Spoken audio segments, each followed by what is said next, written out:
Welcome, Drift fans, to the Gateway of the West. We are here loud and proud at Gateway Motorsports Park in Madison, Illinois, just outside of St. Louis, the Gateway to the West, for Round 6. This is deemed the Advanced Auto Parts Crossroads presented by Rain-X, and this is Round 6 of 8 of the Formula Drift Black Magic Pro Championship. Joining you once again, I am Jared Dienda, and my great friend Ryan Sage. Ryan, a new venue for us. We're back in the Midwest. We have been here since, what, 05? We were in the shadow of Soldier Field. It's great to be back here in this part of the country. Yeah, it really is. You know, the fans have been asking us to come back here for a very long time, and this has been, you know, quite a few years in the making. We had our Canadian event, and this replaced that event, and we're here at Gateway Motorsports Park, a fantastic venue, a big venue, yeah. And hoping to have a tremendous weekend here, where really a lot of the competition is going to be decided on a track that nobody has really experienced before, especially in their competition vehicles. And it's kind of reminiscent of our next round, Texas Motor Speedway, where it's very fast.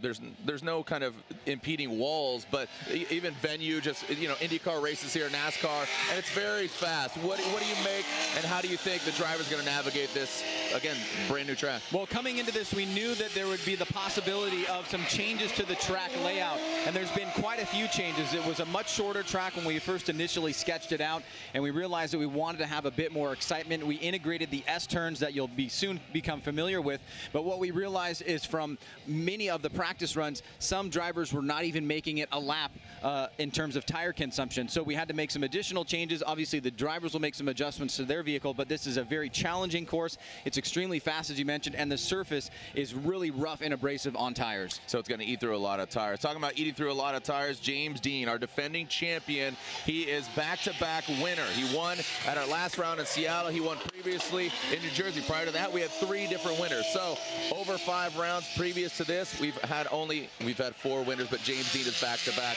I mean, overall, what are your thoughts? Well, you know, you hit the nail on the head. It really was a diverse championship with those 4 individual winners, but James was always right there just below the surface. Then he got his win, came out strong in Seattle, backed it up with the second win, and now he's in a commanding lead in the championship. I feel like this round is a round where somebody in the top 5 or somebody that goes up against James early in competition needs to take him out, or it may be smooth sailing for him with just 2 rounds left to go because of where he sits currently in the champion.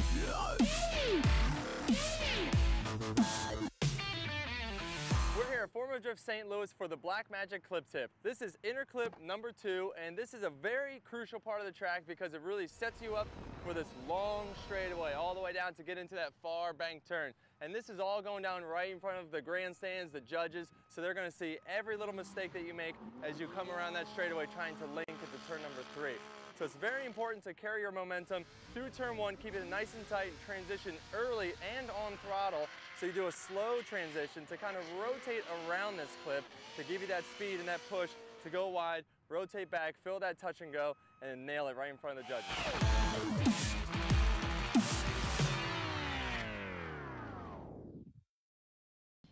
Well, now's a good opportunity to take a look at the overall standings, as consistency is key. James Dean with his back-to-back wins. Here is a look at the current standings coming into the crossroads here. James Dean leads the pack. Frederik Osmo less than 100 points behind. Remember, 100 points for a win. Peter Visick rounding out that Wordhouse Drift team, sitting in 3rd. Chris Forsberg, the 3-time champion, sitting in 4th. And look at that, Justin Pollock kind of just lingering there in top 5. Well, it's really about those top 5, Jared, and that's why I think 6 through 10 and the rest of the field are really more in a position to play the role of spoiler, somebody to knock James Dean down, give one of those other guys an opportunity to take a run at the championship. But Tuerck, Luce, Matfield, Bachis, Yoshihara, all capable of getting a win, along with other drivers in the field as we round out the top 10. All right, so there's the current standings. Next up, I'll step off, and Ryan Lontaine, one of our 3 judges, will step in and break down the judging criteria and what they're looking for. Hey guys, Robin Nishida here with the J Pistons Tech Talk. So this is a new track. Do you do anything different to the car to set it up for the new track? Pretty much it's all the same. We just like did a short maintenance on the engine before the round. Other than that, it's the same. So we just like trying to find the setup, the right final drive, and playing with the suspension so we can finish two full runs and without running out of tires. So you just basically kind of do everything when you get here and start testing the car. So you're basically testing and competing at the same time? Yeah, pretty much. Yeah, we just like start.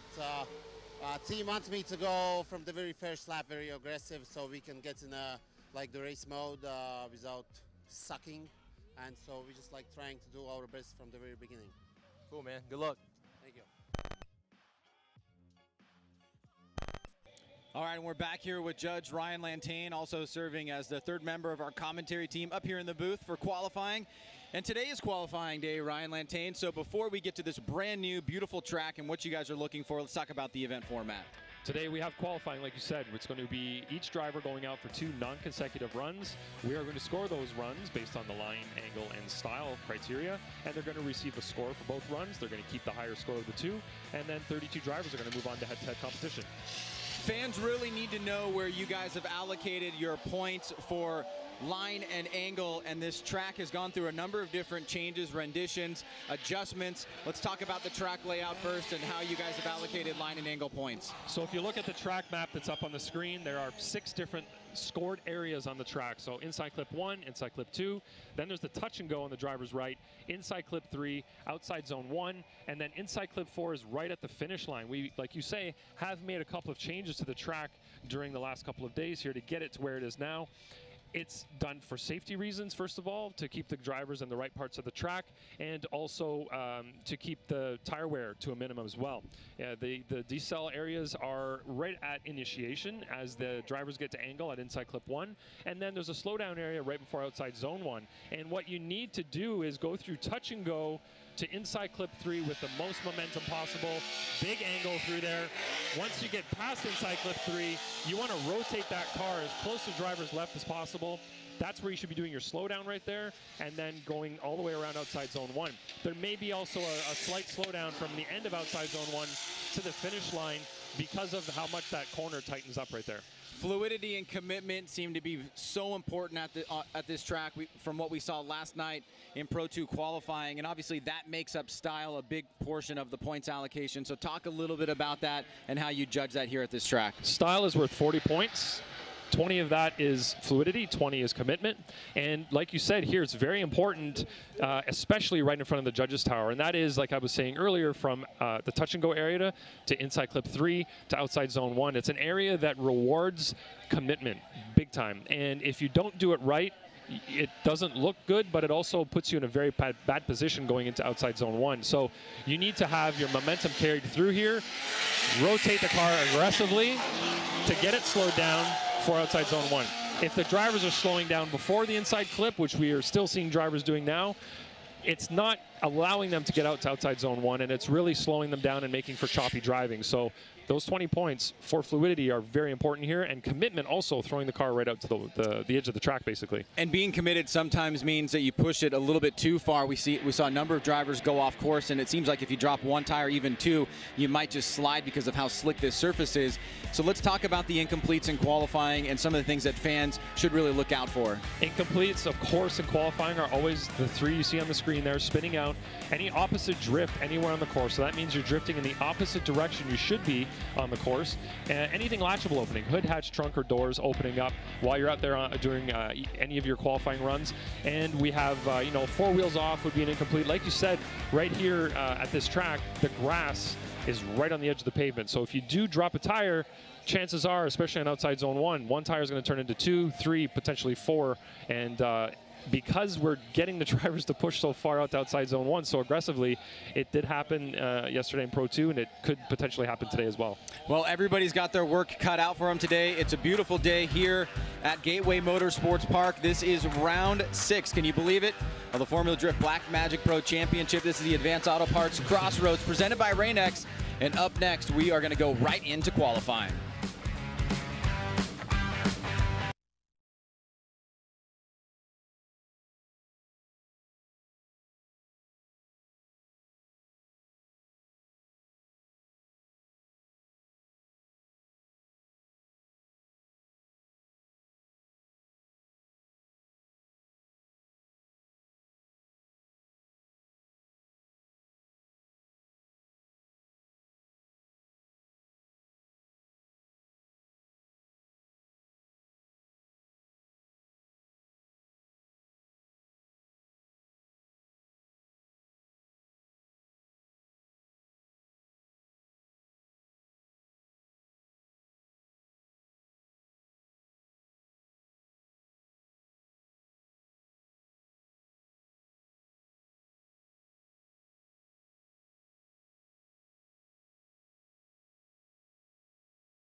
All right, Ryan, well, we are ready, as are the drivers. We're going to start from the bottom of the pile as far as the standings coming into this round of competition, and we will end with currently ranked #1 coming into this round, James Dean. Ryan, it's great to be back here again, celebrating 15 years of Formula Drift at a new venue. Yeah, it's pretty incredible. I think it seems like yesterday we were saying, you know, we're halfway done with the season, and now we're on the downside of it. Crazy. Got done with Seattle, tremendous event, one of the best ones I think we've had there in quite some time. Beautiful weather, and you know, now we're at a brand new facility here at Gateway Motorsports Park. A great track, but really, really challenging for the drivers. We've had to make quite a few adjustments in order to come into equilibrium a little bit, in order to make sure we could have the best possible competition. And here's our first driver out for pro qualifying today, Jared. Ryan Literal in this Coro Works 350Z from Riverside, but the vehicle comes to us from Atlanta, Georgia. The Coro Works Z comes in, that Mass Motorsports V8. And, a major correction there, and that's going to definitely hurt, unfortunately, Ryan Literal. And reason being here for Ryan Literal as Ryan Literal, his agenda there was actually because he is doing double duty. He's doing both Pro and Pro 2, Ryan. This is a big issue because I was talking to a spotter, Greg, and he said that, hey, we're going to take one run, get a run on the board, and then they're going to go swap the engine for Pro 2 just to make sure that everything was okay in the vehicle. And right now, Ryan, it looks like he has a bigger fish to fry. Well, he may have to reevaluate that, because that pretty much is a clear incomplete. It looked like we saw a little shoulder shrug over here from his spotter, and coming out of that final turn into the outside zone, you could see that he straightened up there quite a bit.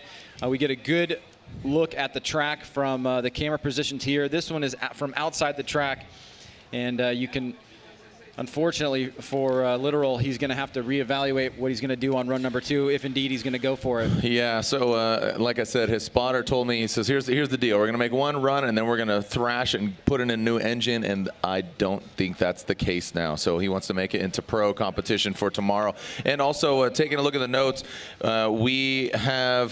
we originally started with 33 vehicles, but unfortunately both Cameron Moore, who's from Battleground, Washington, and then Farouk Kawai, who's coming from San Francisco, from the Bay Area, he is no-show. So that would mean that we have, if you do the math, we have 31 vehicles. So there's an automatic bye for a #1 qualifier. So they will get the fast pass from today into tomorrow's top 16. Right now, Taylor Hull, and I got to tell you, he looked awesome yesterday. Debuting this new car this year, this Cadillac ATS-V, this Comp Cams vehicle, looked very fast. He kept it sideways, as Taylor Hull has had a lot of gremlins with this vehicle, but not the case this weekend as the Achilles tires get lit up right on the hash mark. Look at that, just blowing in the wind as that Black Magic initiation point.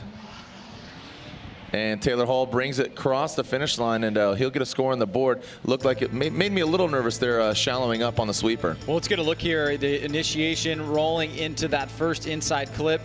Now transitioning, Brown. Here's that second inside clip. There was a touch ago there early on in the development of this track, and now we want the drivers to get midline here for safety reasons. And then as you get into this final outside zone, you can see Taylor Hull has to shallow up quite a bit. The zone actually extends all the way out to the edge of the course, and then here's that last inside clip there before they cross the finish line. So a little bit of a mistake in that final outside zone from Taylor Hull, but he will have one more opportunity.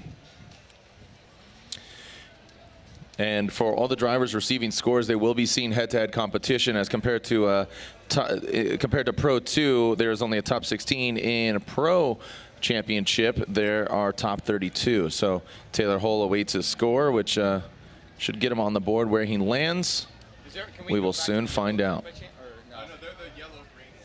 We can't see him on.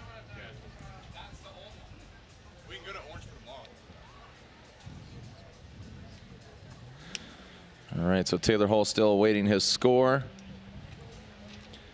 Cameron Moore was to be next, and he is not present here. Next up after this will be Austin Meeks. And Meeks has had kind of a string of bad luck here the past few rounds, not making it into head-to-head competition. So looking for Meeks and this committed service brand, Achilles Radial Galp S15.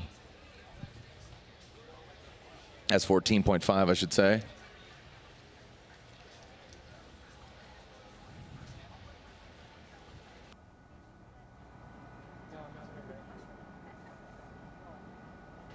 All right, so there's Taylor Hull's score, a 62 there for Taylor Hull.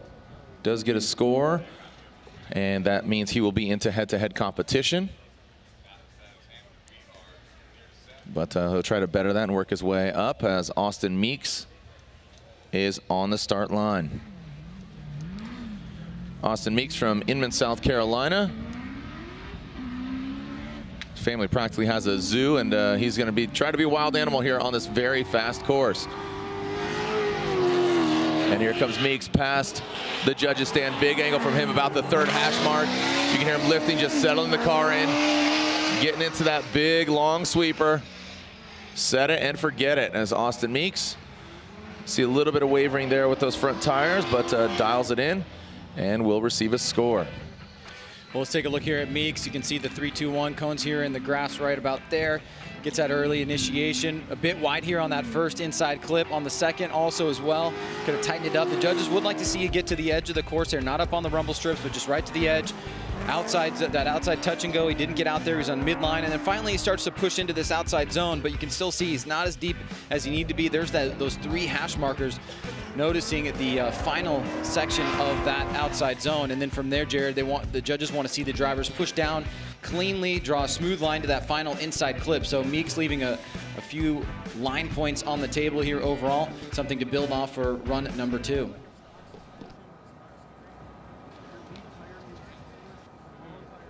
Results are in and there we go, Meeks with a 64, so just barely Meeks out, no pun intended, Taylor Hull. So 62 from Taylor Hull, 64 from Meeks.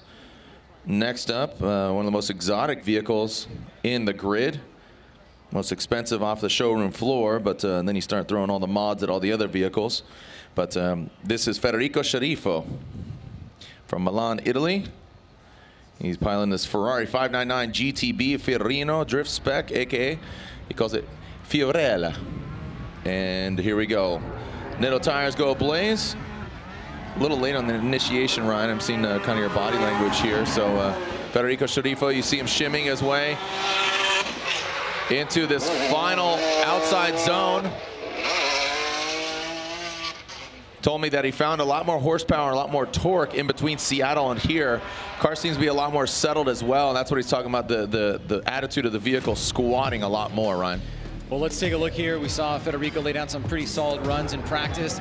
You can see right there passing through that first inside clip, second inside clip, doing a pretty good job on that line.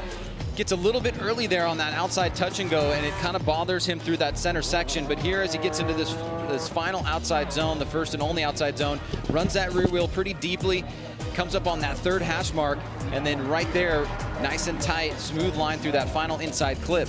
So here he is right here. This is where he gets a 2 tires off there for a second. He was a bit early on his transition to that outside touch and go, which the drivers just need to find a location in that touch and go to get their rear bumper. But outside of that, a pretty decent start for him, and again, another run that he can certainly build off of.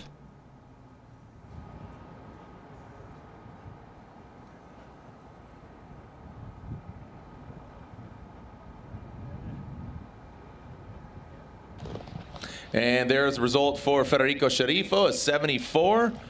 He will be seeing head-to-head competition tomorrow. Next up was to be Farouk Kawai and that Reckless Racing E92, originally from Poland, now residing in the Bay Area. Unfortunately, he is not here at this round. Hopefully we'll see him at the next round at Texas Motor Speedway.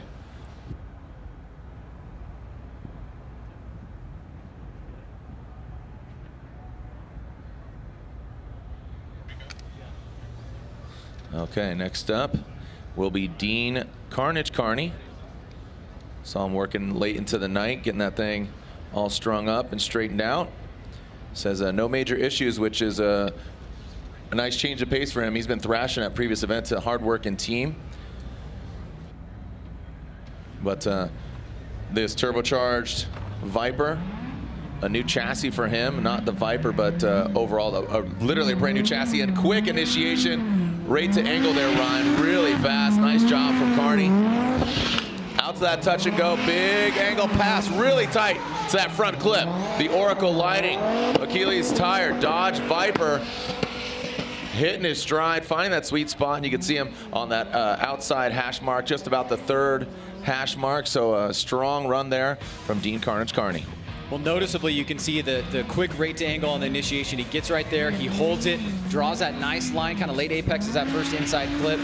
Right on that 2nd hash mark on that 2nd inside clip, draws this line out to the touch and go, leaves it a little bit early, but look how quick he's motoring through here. And you can see the confidence in the vehicle from him as he gets into that outside zone. Comes off a little bit early there, doesn't get the full points on the line for that outside zone, but clearly a very confident run from Dean Carney, and the best that we've seen so far here in qualifying for these 31 positions that are currently open right now, with the number of drivers that have made it into competition. So one driver, as you said, Jared, looking for that buy opportunity in the top 16. Yeah, and right now there are 2 buy opportunities. Hopefully Literal gets a score on the board and sees head-to-head competition, as we will be seeing him later in Pro 2. But how healthy the car runs or what shape it's going to be in is TBD, to be decided. So right now, and the results are in for Dean Carney, and it's an 81. So a strong jump and run for him. Next up, K-Law, Kevin Lawrence, our Pro 2 champion, is deciding not to do double duty similar to that of Ryan Literal this weekend, just committing to the Pro Championship from Orlando, Florida, in the Juku Racing, BC Racing S14.3.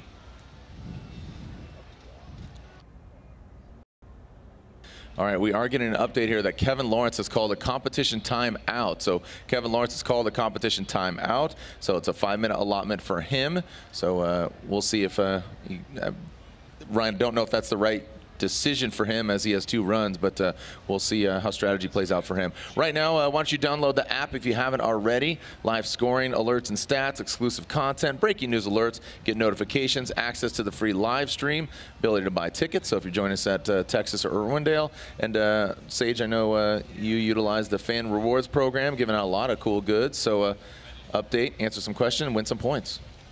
Yeah, there's a nice 88 points in there right now from Riley Sexsmith, donated last night for his #1 qualification. So go in there and find the code for Riley's #1 qualification. Sweet. All right, so now it's Kazuya Taguchi. Kazuya Taguchi piloting his GTR, Achilles tire, up garage, top 1 oil GTR. Kazuya coming into that first front clip. You see, getting in the rumble strips. It's not where the judges wanted it, excuse me, but it pretty much just only affects him. Didn't affect too much of the attitude of the car. You see him throw it in, but then pull a little bit of angle out of it to adjust. Now tightens it up to that finish line. So Kazuya Taguchi puts down a run, and he'll be getting a score. Well, let's take a look at this here, Jared. You can see Taguchi gets a little bit tight on this first inside clip. Good angle here, kind of a slow roll initiation, but comes up on the rumble strips there. Better job on that second inside clip. But watch right here, he kind of almost comes straight for a second with the line that he was drawing to that outside touch and go. He was able to pull it off and make it look decent, but his line didn't give him enough momentum to stay all the way into that zone and fill it completely. So he had to pull off a bit early there in order to maintain drift in the angle. Let's take a look at what happens when you go up on these rumble strips. You can see right there, it really does kind of throw you off for a second, but Taguchi does a good job of working with the vehicle as it was going up and down, and he'll get himself a score here for the first run of his campaign, trying to make it into tomorrow's top 32. And he does, 76. So a 76 for Kazuya Taguchi.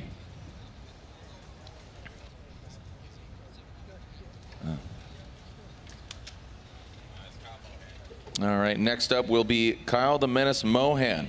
Kyle Mohan Racing, American Ethanol, Mazda Tricks, built to Apex, Top 1 Oil, Mazda MX-5. The lone rotary in competition.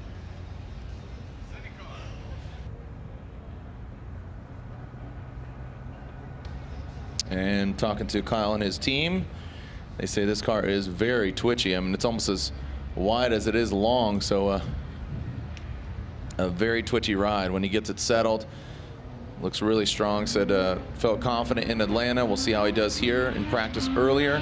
Looks pretty good. Here we go. Kyle Mohan. Past the first front clip. Past the second, about the second or third hash mark there. You can hear the rotary really pounding away.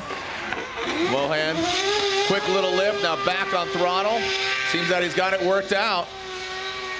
Just burning that ethanol literally coming out of the hood.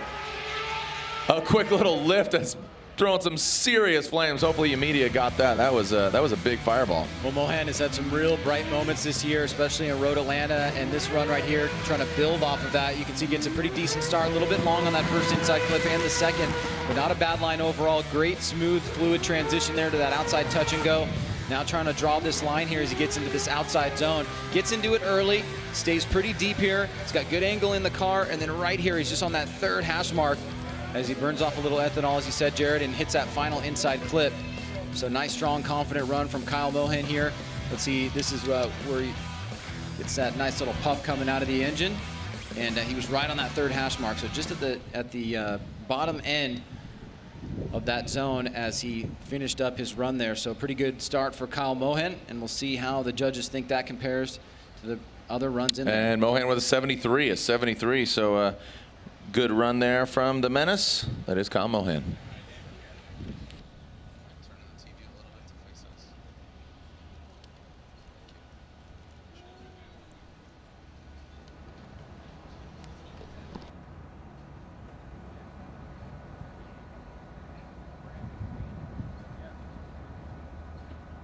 All right, so you can see our Fast Orange qualifying leaderboard fill up here with Dean Carney out front. Right now it's Rad Dan Burkett, this beautiful Toyota Supra. On that first hash mark, really fluid there from Dan Burkett. You can see that Supra locked and loaded. And the judge we're talking about in the driver's meeting, he took that line, kind of worked his way into that outer zone, and now working it back in to tighten up to that finish line. So Dan Burkett, really good and fluid line from him his sophomore season here. Well, good start from Dan Burkett. He just sacrificed that last outside outer zone and probably left some points on there, but you can see big angle, fluid transition there. Get some angle in the car to come into this inside clip. And then right here in this outside zone, he doesn't push deep. He doesn't go all the way out to the outside zone. So he's definitely going to lose some points there. You can see he's way down below that hash mark. So leaving some points on the table in regards to that section of the course for line. But we'll see how that impacts the overall run, as now it is in the judges' hands. And Dan Burkett has his first run in the books. Simply known as Rad Dan, his score is in. And it's a 75, so a lot of 70s right now outside of Dean's 81.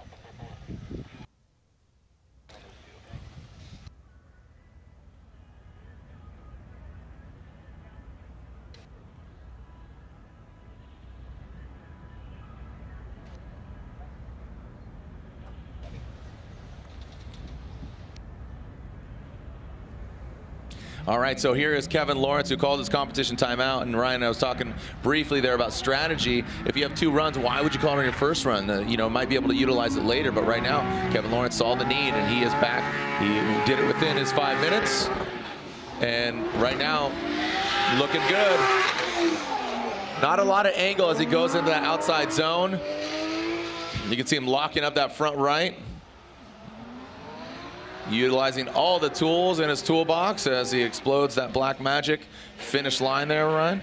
Yeah, not sure why he used the competition timeout. It might have been much better served to save that for head-to-head competition, but nonetheless, he does make use of it. It's his one and only of the weekend. He is going to get a nice, strong pull here. You can see a little twitchiness right there from that outside touch and go, but he had a good initiation, got that first inside clip. He's pretty deep into this outside zone here, right on that third hash mark. Big angle here as he tries to pull it back around and just touches that final inside clip. Here he is coming through the power alley here, puts that right rear just on that edge and keeps good angle in the car as he comes through that inside clip heading on to that outside zone. So we'll see how that works out for Kevin Lawrence. And it's a 76, so another 70s driver there as Kevin Lawrence receives a 76. And 81 still the best score there from Dean Carney.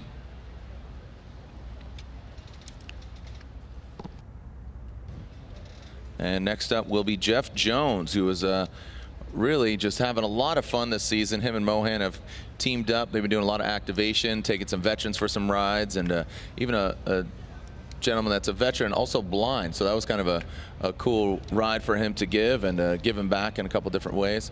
Also, Ryan, I think we both enjoyed the live stream, their little cameo on live stream at Seattle with Jeff Jones and Kyle Mohan. Yeah, that was definitely one of the high points for me, for sure, in terms of comic relief. Yeah. I can't remember, who were they interviewing? Matt Field, Lorette, and was it Field or somebody? I think it was Field, yeah. Yeah, and Mohan and Jones happened to rock a little Fortnite dance behind him. It was pretty funny. So, all right, it's all serious business now for Jeff Jones, this Doc 350Z. And brings it through. Nice job. Sorry, 370Z. Into that outside sweeper. Well done. The Falcon tires ablaze all the way through. Like I said, serious business here for this V8 Edelbrock Supercharged Nissan 370Z, sponsored by Doc and Falcon Tires. Well, with that clean pass, he'll certainly be into tomorrow's head-to-head competition. Now let's take a look at the run. A little bit long on that first inside clip. Right about that second hash mark, you can see a tiny little twitch there as he sets up to that outside touch and go. You can just see how much full throttle this course is as he hits this outside zone. Starts to pull off a little bit early, but just keeps that left rear wheel right on that third hash mark, and then tightens it up to that final inside clip. So Jeff Jones gets his run in the books and finishes up nice and strong. We'll see where that slots him into the top 32 bracket for tomorrow. And nice score there for Jeff Jones. He gets an 80, a solid score for Dr. Jones.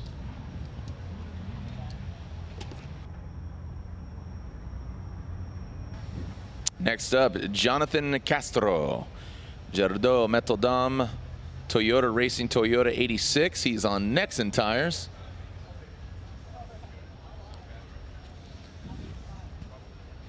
Love to see Castro do well. This track could suit him.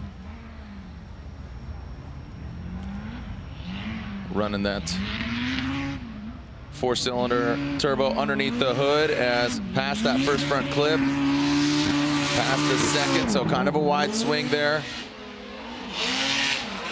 Similar line, and I like the fluidity of Castro. I was going to say similar to that of Dan Burkett. Big lift there. Surprised kind of by that, causing him to come in, but again, very fluid line there from Castro. And there's a number of different lines you can run through the power alley there. There's no longer an outside touch and go, so the drivers do have some flexibility, but you can see Castro very fluid here. Just goes a little bit wide on that second inside clip. He does use the entirety of the course, brings it back around to that outside touch and go, comes up a little bit right there on that the third inside clip rather. And then finally here in this outside zone, he gets on that second hash mark, so one of the deeper sections of the course, was able to fill it and cross over that second hash mark. So good start for Jonathan Castro, and we'll see how the judges think about that run. Yeah, and as you said, just a little clarification there. There is an outside zone in the power alley, but when you enter into it, there's not an outside zone. There's basically yeah, touch and go. Thank you. So 83 and 83 for Castro. He takes the lead now through the drivers that have put down their first run. So good job there. Yeah, some clarification even more. A touch and go.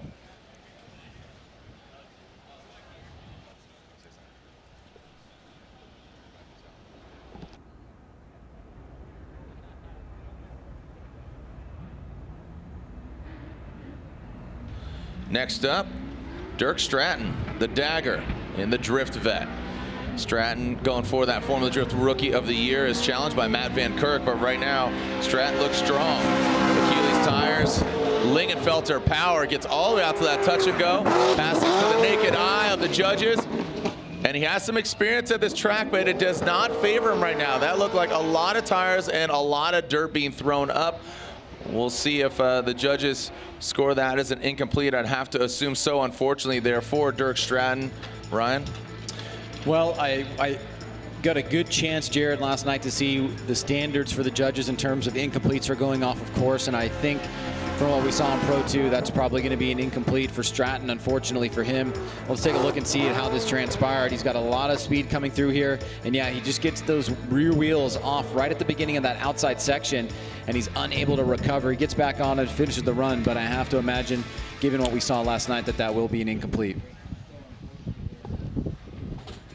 And there it is, Ryan. It is official. So I was just talking him up about his experience here. He's drifted Midwest Drift Union MDU at this very track, and unfortunately, he is going to have to rely on his second run. And we are getting some terrible news. Alex Hilbrun, Team IMR, and that BMW is a scratch. He has a bad oil pump, and he popped it earlier in practice. I saw him being towed off. Didn't know exactly what happened, but get an update. Oil pump went bad, so unfortunately for him. So this is the other gentleman that I said is really making a strong and valiant effort here for Rookie of the Year, Matt Van Kirk from the Pacific Northwest. Flirts with the dirt.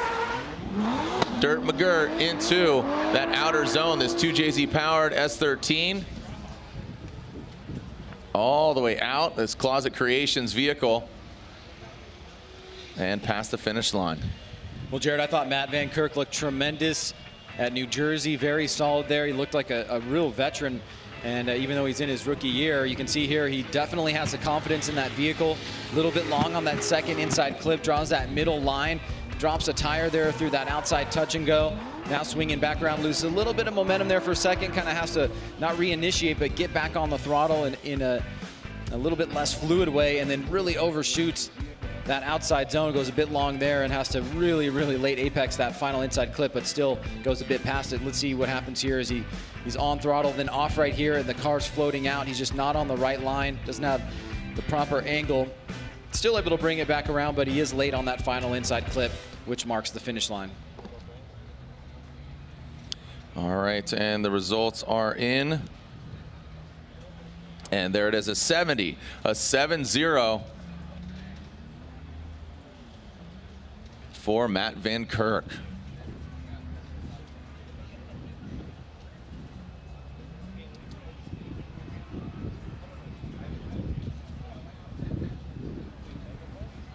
All right, so we want to give back to you, and you can win a MagnaFlow exhaust.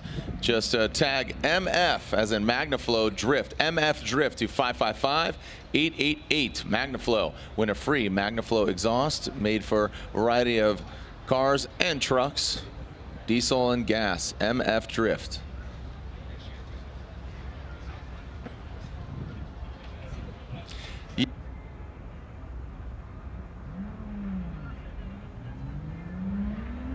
All right, here we go. This is Mike Essa. Michael Essa in the Essa Autosports Achilles tire BMW. Past the first front clip. A very fluid driver, and the car is very quick, Ryan. Flying into that final front clip. You can see him working the wheel. A lot of hands being thrown around in that cockpit. Man, it looks like that thing is absolutely on rails. The exhaust note and just where the car is navigated.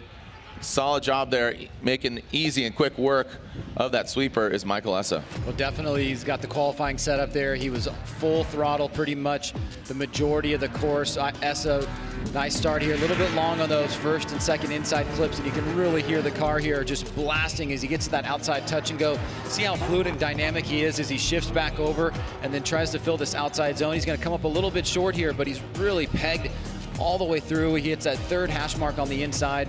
So he still has the ability to better this score. For sure, he's got some line points that he can deal with there, but he gets a nice initiation, nice fluid transitions here. Just needs to button up that line a little bit.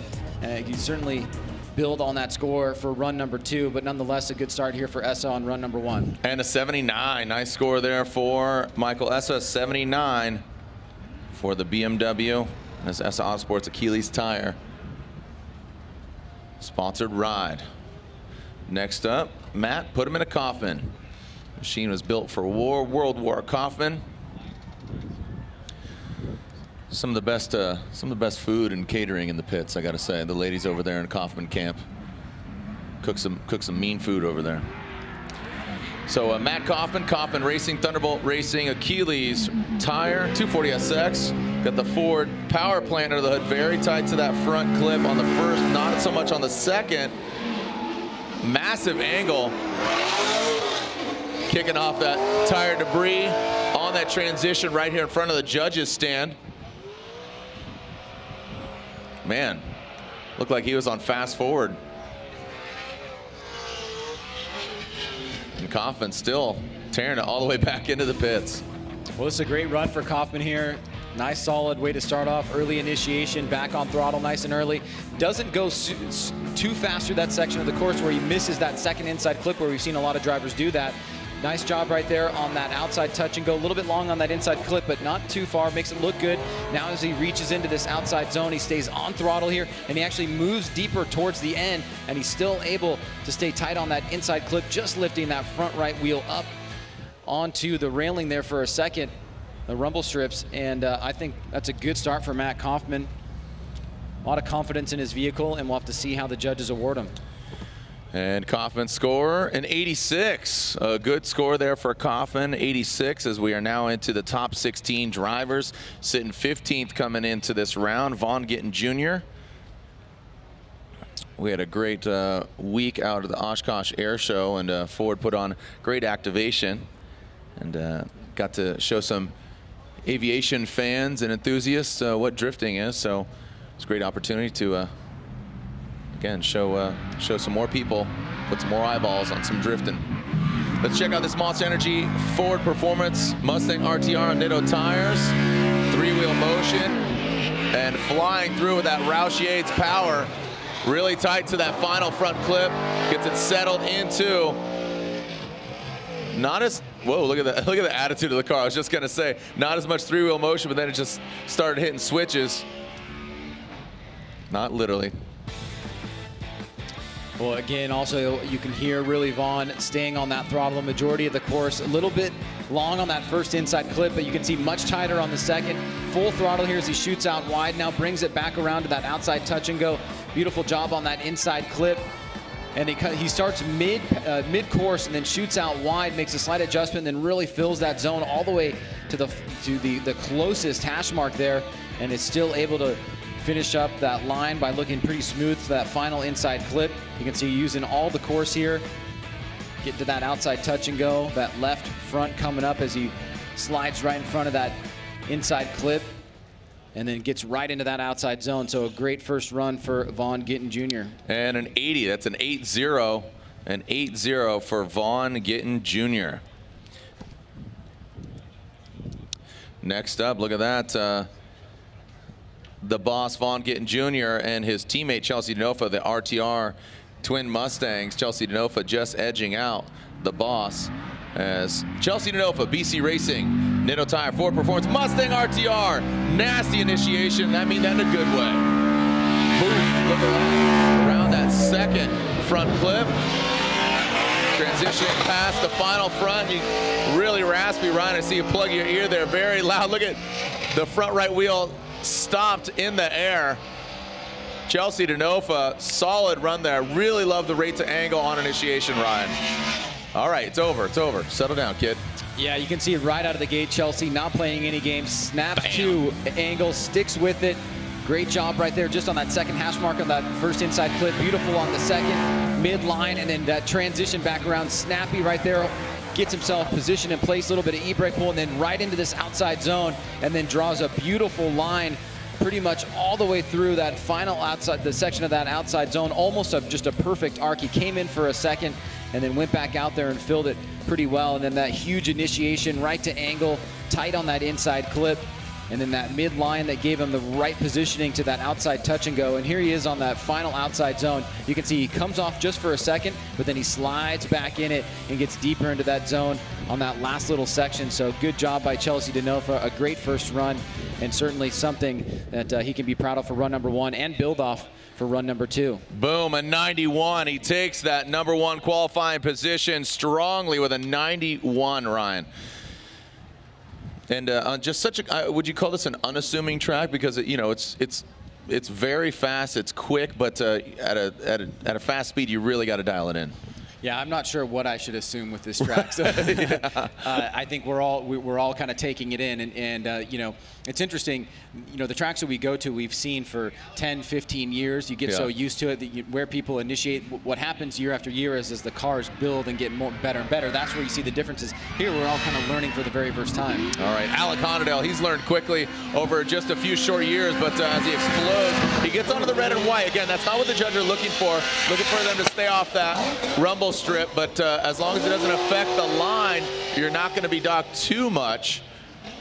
As Honadel said, this girl's a rippin' on Instagram, and that Rain-X livery powers past the finish line. Solid run there from the Honadel Racing, Huddy Racing S14. Well, you're correct, Jared. The judges do not want to see you get up on that section of the course, especially right there. A little bit too tight from Honadel on the rumble strips on inside clip 1 and 2, but much better here as he comes through that inside clip, stays down on the course, gets into this zone nice and early, draws that nice line. You can see right there on that second hash mark, and then tight through that final inside clip. So you can see the initiation, he didn't have the full angle as compared to Denofa, and he had to come up and be a little bit tight on those first and second inside clips. Just takes that out, hits it a little bit harder than you'd like to see. The judges would prefer you stay down onto the flat surface area and still get full points, but nonetheless, he's got a good score to work with on number 1. Yeah, not too bad, but one to grow on, an 80 there for Honadel. Up next will be Wang. He's going to Wang Chung tonight, if he can Wang Chung tomorrow. Here we go. So Wang up next, this Vaptasia Achilles Tire Energy Innovations S15.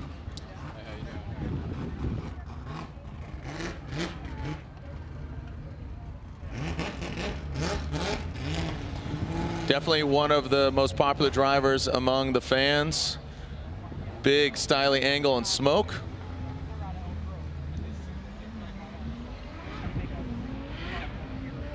And here comes Forrest Wang, throws it in. Nice job from Wang. Really tight to that front clip, transitions very smoothly, what he's known for. Using all the course, you see a little bit of a hiccup, but now settles in. Running through the gears. You can see some corrections there. Doesn't look like you found that exact sweet spot, Ryan. I mean, the great looking car, and the chrome wheels almost showcasing the corrections, the twitchiness. Well, you can definitely see the smoothness starting off here.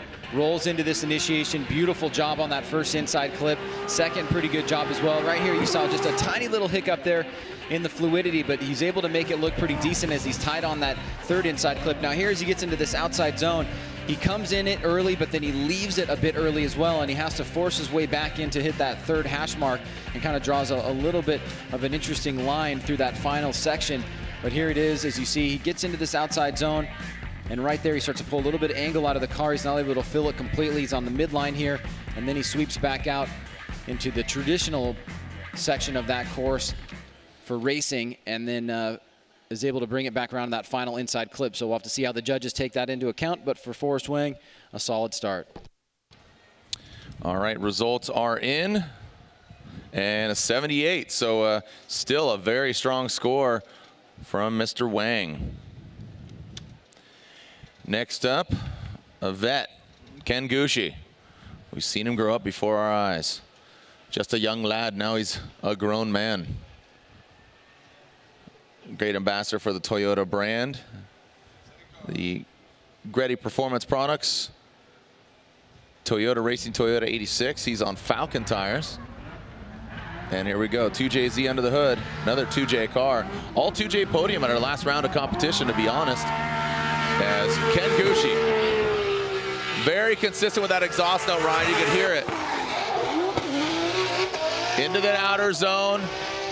Just blending in, really riding the lightning. Well done by the OG Ken Gooshie. Yeah, I gotta figure that that's gonna be very high, at least on the line side of things. Not too many mistakes there by Gooshie.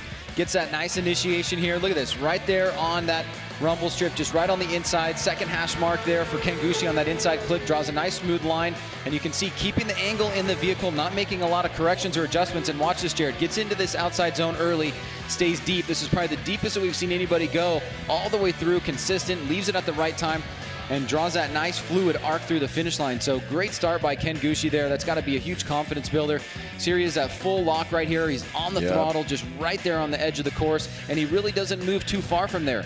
He starts to eye up the final section of this turn, hits that second hash mark there, and draws that nice line to that final inside clip. Ken Gooshie runs deep, so deep, put that score to sleep. 95, a 95 for the Goosh. Nice job there by the Goosh OG. Riding the lightning, like I said, very smooth. See Ben Schwartz smiling over there, looking all goofy, all excited. He's got his headphones on so he can't hear me, which is even great. All right, so we are into our top 10 drivers coming to this round as Ken Gooshie takes the lead with a 95. Very comfortable position for him. Here comes another, not an 86, but this is a BRZ. This is Daijiro Yoshihara, turn 14 distribution, another Falcon Tire shrouded vehicle. It's so funny. I mean, that's a turbo V8, but it sounds so quiet. Just very, very fluid there from Dai. A very similar line to that of Ken Gooshie. Ryan, we are going for it here as we get into the top 10 drivers coming to this round. Yeah, Gooshie may have had a better outer bank or the right-hand sweeper, but I think Dai had the first and second inside clips a bit tighter. Let's take a look at it here. Slow roll into the initiation, nothing super fancy there. Just nice and fluid and consistent. Great job on that second inside clip. Fluid here, not a lot of movement from the front wheels. You can see eyes up this final outside zone. Tiny bit of a hiccup there, but overall still stays really deep and consistently deep through that final outside zone and making it look clean through that last inside clip. So I think this is going to be a nice solid score for Daijiro Yoshihara. Very minimal mistakes. The fluidity and the commitment with there. And a great job by him starting off in run number 1. And does not get into the 90s, but an 87 just outside for Dai Yoshihara. An 87 for another FD veteran. Odi Bakshi, so a lot of Falcon tires coming up next. We have the frenemies up next. They're friends, but they're enemies. Have a good time off track, but go to blows when it comes to on-track action. Talking about Odi and Matt Field. First up, Odi Bakshi. His Falcon tires, max oil drifts wheels. S14.5, look at that, him lifting a tire there. A lot of squatting, looking like a bullfrog, ready to pounce. Past that final front clip. Quick little lift and then back on throttle. Listen to that exhaust note, Ryan. The V8 just pounding away. Nice job there from Odi Bakshi. Really great job on execution by Odi Bakshi, especially in that final outside zone. You can see he gets that nice initiation there. Great job on that first inside clip. Pretty good job on that second. He's staying on throttle here. He's fluid. Nice transition there to that inside clip from the outer zone, outside touch and go. And then watch this again. He gets in early, keeps that that left rear wheel right on the line all the way through. Yeah. Maybe even done that cleaner than Ken. And a great job by Odi Bakshi here in run number 1. Here's the initiation. You can see he's back on throttle very early before that first inside clip, but he doesn't over throttle and push too far out from that second inside clip. He still draws a pretty clean line, but here is where I'm really impressed. You can see just threading the needle all the way through the deepest part of the zone, and then leaving it at the right time to hit that inside clip. So great job by Odi Bakshi. Ryan, as Odi's score comes in, let me ask you, what do you think the factor is? 93, a 93 there for Odi Bakshi, so sits outside that 95 that we saw Gooshie get. But what do you think that factor is that Odi's missing to get that championship status, to get that title? I don't think he's really missing anything at all. I mean, he was super close last year. He got 3rd place. I mean, he, no doubt about it, is 100% a championship contender. I think so much of the way that the season goes is obviously what you bring to the table with team preparation and skill, and Odi's got that, obviously. And then there's just a lot of luck. Who you go up against in the top 16, top 32, how the vehicle performs, you know, things that break down, it's the way that it goes. And whoever can do that consistently throughout the season tends to be up there in the top 5. Great point. Here we go. Talk about luck. Let's make a wish with Matt Field at Falcon Tires Corvette. Really tight past that final front clip. Let's see how Matt Field handles this sweeper.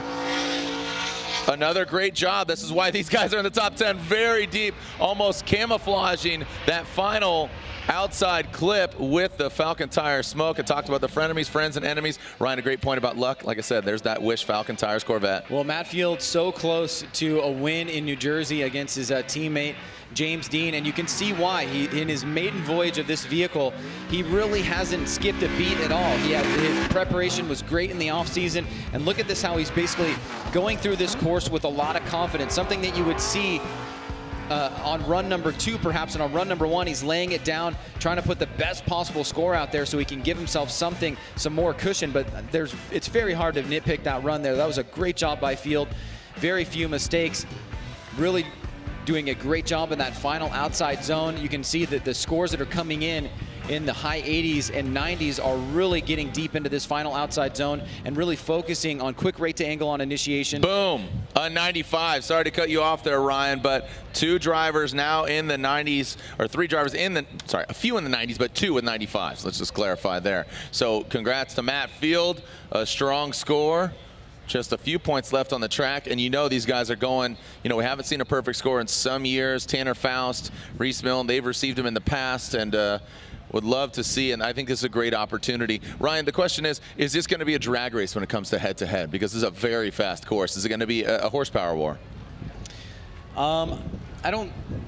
I don't think so. It could have been. Various layouts, I think, certainly play to that. But, you know, tire conservation is going to be really important here, especially on run number 2. So the drivers have been making adjustments. You know, we talked to Peter Vinsek about what he was doing. So, you know, we'll talk a lot more about that, Jared. But I think for the most part, you know, we've got a pretty decent setup that's going to be favorable to a lot of drivers. Christos Blush, that Mass Motorsports powered BMW, called the Eurofighter. But now he's going against the International Fighter. Nice job. Into that outer zone. Can't see the back of that carbon Kevlar BMW as flying through the track is Christos Blush. Christop's got his victory at the iconic track that is Atlanta. I mean, that's just such a great and historic place to get your first win. Yeah, and it was an awesome time for him and his team, and here he is for his first run, starting off pretty strong here. A little bit long on that second inside clip, but coming through that power alley. You can see right here, he definitely has the speed and grip in the vehicle and setting himself up here for this outside zone. Threads the needle at the beginning, pulls off for a second, then stays deep through that final section of the course into that inside clip where he's on that second hash mark through the finish line. So good start here for Christos Blush as we make our way into the top 5. All right, results are in for Christos, and an 88. An 88, he goes back in time with the famous mile per hour to go back to the future, but he will go back to the end of the line as he will have a second run to try to bet it out. A lot of guys in the 90s here in the top 10. Now coming in 6th into this round of competition, Ryan Tuerck, and I understand Ryan had some engine issues, and I guess the belt kept coming off, so they just said, you know what, let's just swap the engine. So as I lovably called them, the Bone Zone, Chris Forsberg and Ryan Tuerck, the Blackout Garage. These guys have had a string of bad luck here this weekend, but looks like he's putting it together here in this Gumout Toyota Racing Toyota 86. BC Racing coilovers are being put to work. A little shimmy into that outside zone there for Ryan Tuerck. What's the 4-1? Ryan Tuerck on track. Well, if he does need to do anything further with the vehicle, I'll have plenty of time now. That was a great run to start off with Tuerck, rolling into this first inside clip. Great job, super tight right there. Nice fluid transition back around, little bit long on that second inside clip, but great fluid motion coming through the power alley and hitting that third inside clip, setting himself up for this outside zone here. Gets a nice early start into that zone, pulls off for a second, and then goes deep. Now trying to keep the angle in the car as he wraps around that final inside clip through the finish line. And Ryan Tuerck puts himself in a good position there. He'll have a lot of weight off of his shoulders if there is anything further that needs to be done with the vehicle, but he'll get himself a good score here on run number 1. Another 88. That's an 88 for Ryan Tuerck. So back to back.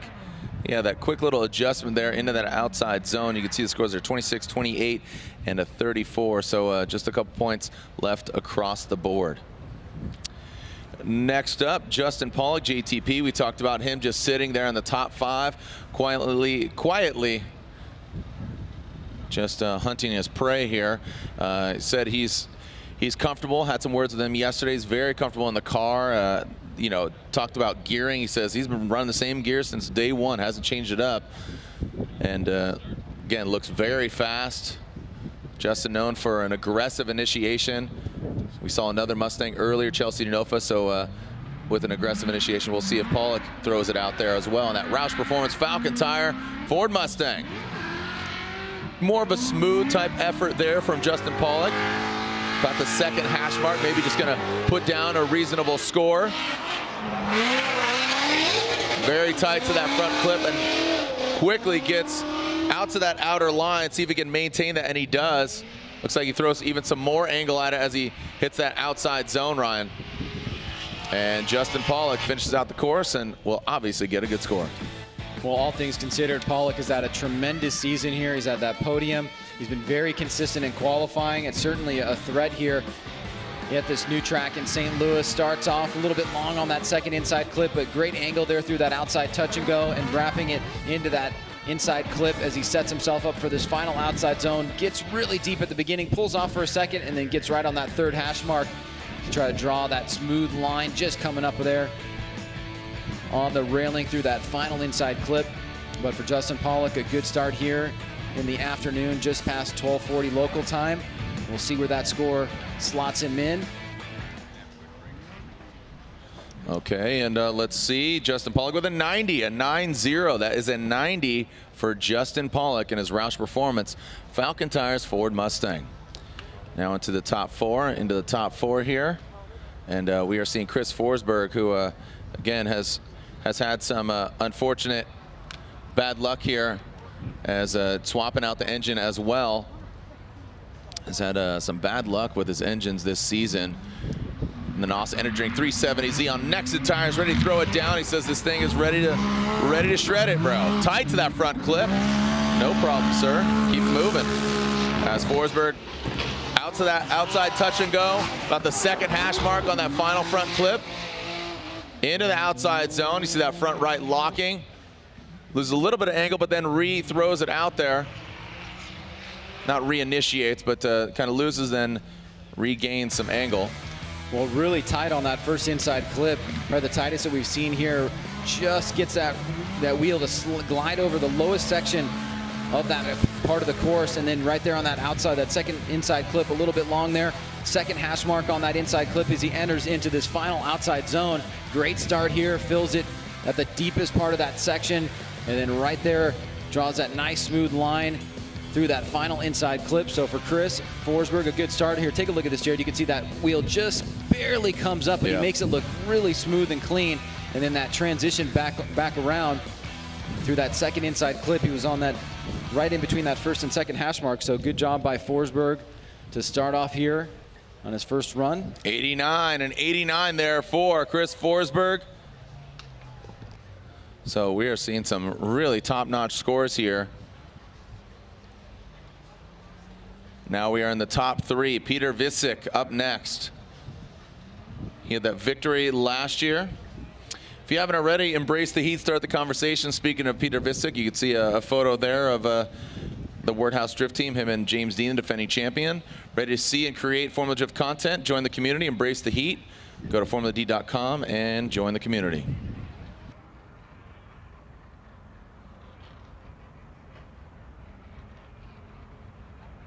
There is a charcoal gray Prius Missouri license plate PR9 GH1. Again, license plate PR9 GH1.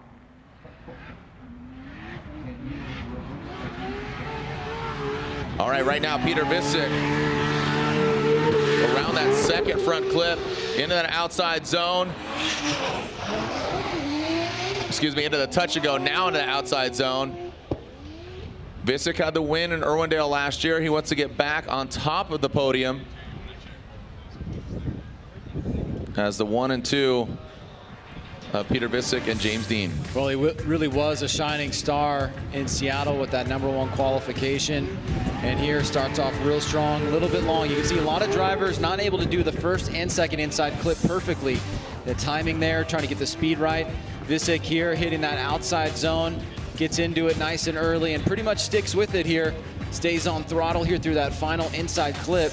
And this should be a high 80s, 90-ish type run for Visick, who gets a pretty good start overall. And the results are in for Peter Visick, an 88. So another driver in the 88s. And as next up, Frederik Osmo, former champ, and that Rockstar energy drink. Nexon tire, Toyota Racing Toyota Corolla hatchback. Both Osmo and Stefan Papadakis, team owner. Papadakis documenting a lot of what goes on into the vehicle, including just under the hood, how to create the vehicle, just a really in-depth look at a top-tier drift program. So definitely encourage you to check that out. both Steph Papadakis, his Instagram, and Papadakis Racing, and Frederik Osmo. So a lot of cool content going into this hot hatchback that is this Rockstar Energy Drink Next entire Toyota Racing Toyota Corolla hatchback.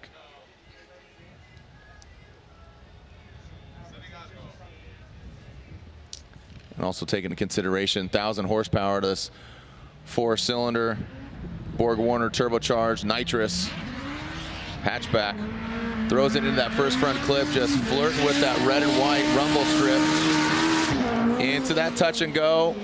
Gets all the way out past that final front and puts that back left right on the edge of the track, making it look really easy, Ryan. Yeah, I mean, this is what Osmo does best here. I mean, where are the mistakes in the line? I just don't see it. Great initiation here, nice and early, super tight there on that first, but he's able to link it to the second, which what we haven't seen from a lot of drivers. Smooth right there through that outside touch and go, hits that inside clip on that first hash mark, gets into this outer zone early and stays with it. Very smooth, consistent line, Jared, all the way through, and then is still able to hit this inside clip without really making even a small bobble on the line. So Frederik Osmo giving himself a great opportunity here to be up very high in the qualifying positioning. And now it's all left in the judges' hands. We've seen as high as a 95 from two drivers. Yep. A couple of 90s, a 91. Let's see where this one goes. And here we go. Do we have a new leader? And we do a 98. Nearly perfect. A 98 from Frederik Osmo, just 2 points shy. Where were those 2 points? Line and style. So commitment. So just not ready to get married yet. You know, just not ready to get married to 100. So commitment with that 29 and line. Stefan, what's wrong with your driver, dude? 2 points left out there on the track. I mean, seriously, step it up. I'm joking. So we are now to our final driver of run 1. Remember, every driver has 2 runs non-consecutive. So now is our defending champion as well as our current points leader, and he's just in front of Osmo. I shouldn't say just, about 80 points in front of Frederik Osmo. James the Machine Dean. Wardhouse Drift Team Falcon tires, S15. And here he comes to the naked eye of the judges stand. So not as close to that front clip. So he's not completely invincible.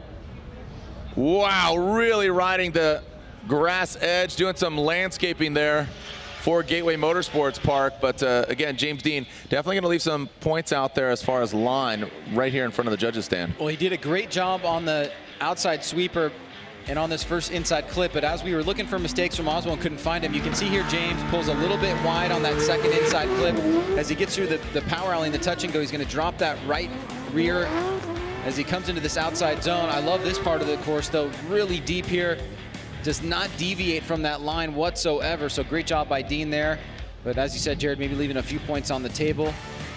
Osmo might be safe out in the lead. Here it is, right there into that touch and go area, dropping that right rear. Yeah, truth be told, I don't know how you're looking at it, but I'll watch the screen, and when I hear them over our right ear, because basically by the naked eye they are far off. So I'm watching the monitor, but then when they get to basically that touch and go or the front clip, that's kind of when I watch it with my naked eye, and so I missed that dirt drop on first take. So it's great to see that replay.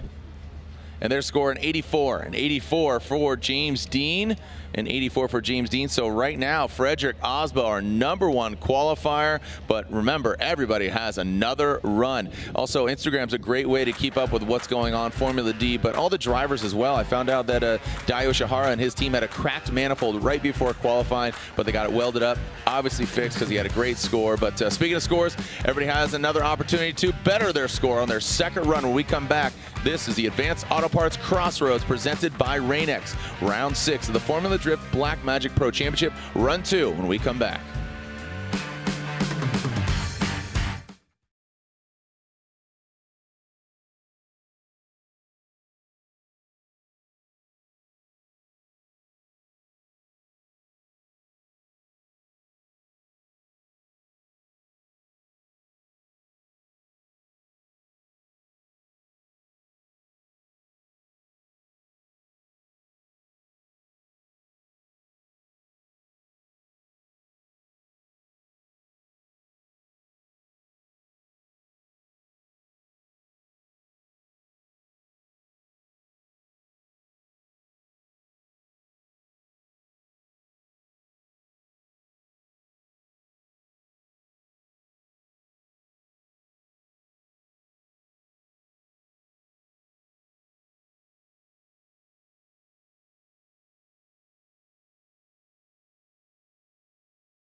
All right, welcome back. Advanced Auto Parts meet you at the crossroads, presented by Rain-X. No Bone Thugs and Harmony here, but these guys are throwing down in harmony as our first driver, Ryan Literal. We are hearing that Taylor Hull is foregoing his second run.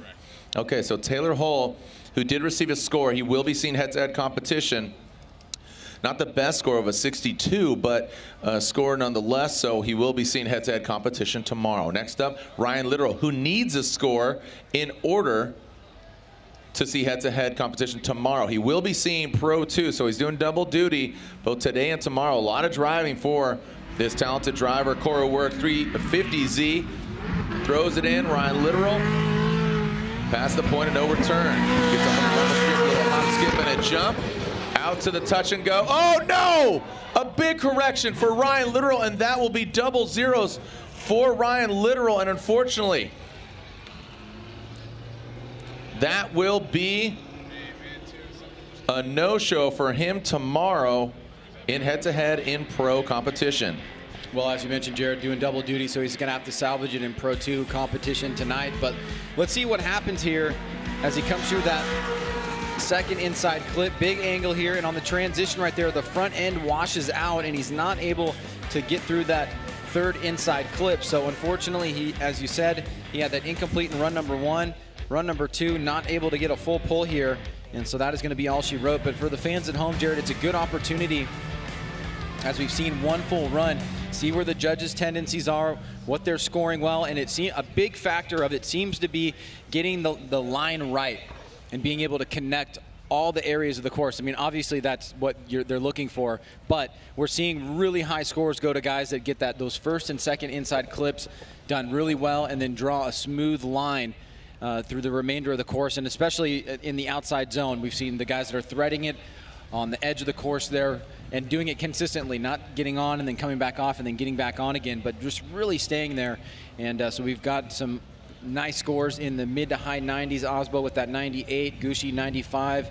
We've also got Odi Bakchis with the nice score 93, and Field with the 95 as well. So not a lot of headroom for the Bakchis, Osmo, Gooshie crowd, but certainly could mix it up depending on what the second score is.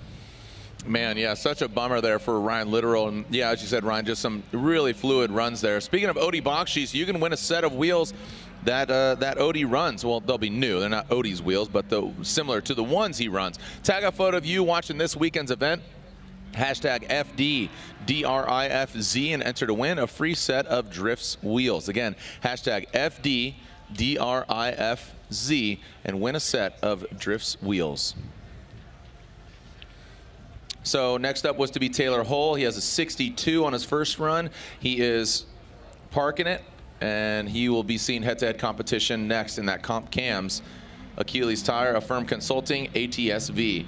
Next up, Austin Meeks. Austin Meeks, he had a 64 on his first run, and looks like he will be getting a incomplete run here on his second. Ryan, these guys just really throwing down here on that first run. So another driver doesn't seem that he might have had an issue or just gonna need. All right, so so something happened there, Ryan. We're hearing from a spotter, Rapper Dan Savage, Ryan. Yeah, well, when Meeks was up here earlier, he didn't seem too concerned after he got that score on run number 1, so he'll be into tomorrow's head-to-head competition. This was just to try to position himself maybe a little bit better, get himself a greater opportunity. Obviously, he's not going to be getting that bye or one of the available buys. Right now, there's 1, 2, possibly 3 available buys, possibly 4 now with Hilbrun, it looks like. Well, we were down to Literal. There were, so 33, there were 30. So 3, yeah. Literal, and so there's 4. Stratton's got to come through, and so does and Hilbrun's out. So that's a guaranteed open spot. So 33 minus 3, that's 30, minus Literal, that's 29. So 30, 31, 32, there's 3 spots. 3 buys, yeah. 3 buys as it stands right now. Dirk Stratton, he's another driver that needs a score.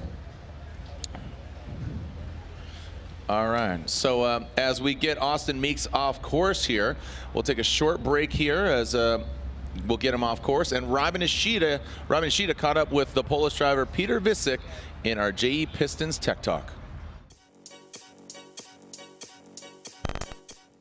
Hey guys, it's Robin Ishida back with the JE Pistons Tech Talk here with Piotr's pit. Yes. Oh, sorry. That's true. Oh, now You're so tall. That's better. All right, so did you do anything to the car? Did you guys change any setups or anything for the new track? No, actually the car is in a pretty much the same setup as it was on a previous round. We just adjust the gearing ratio, the actually differential gear, final gear, and yeah, that's it. The track is pretty flat, so it's pretty like easy to compare to European tracks. But apart from that, everything looks fine. The problem is the tire consumption only. All right, so you're talking about gearing. So getting the right gearing to make the car last 2 laps with the same tires is the key, maybe, right? Yeah, exactly. Maybe we would like to have even better speed on the track while our run. But if we change the ratio, getting better speed, we'll consume the tire definitely before the finish line. So we need to have that in our mind. And yeah, I think we managed to find a balance, so we'll see. Hopefully, so far it looks good. All right, man. Good luck. Thank you very much. Take care.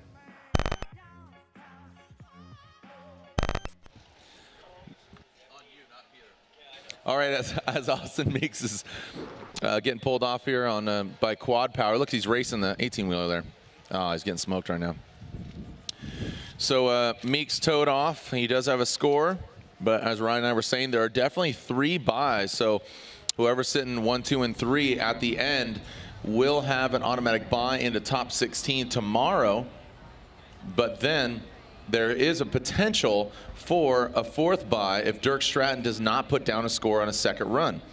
Right now it's Federico Sciarifo. See him warming up his tires in the back. His Nitto tire specifically.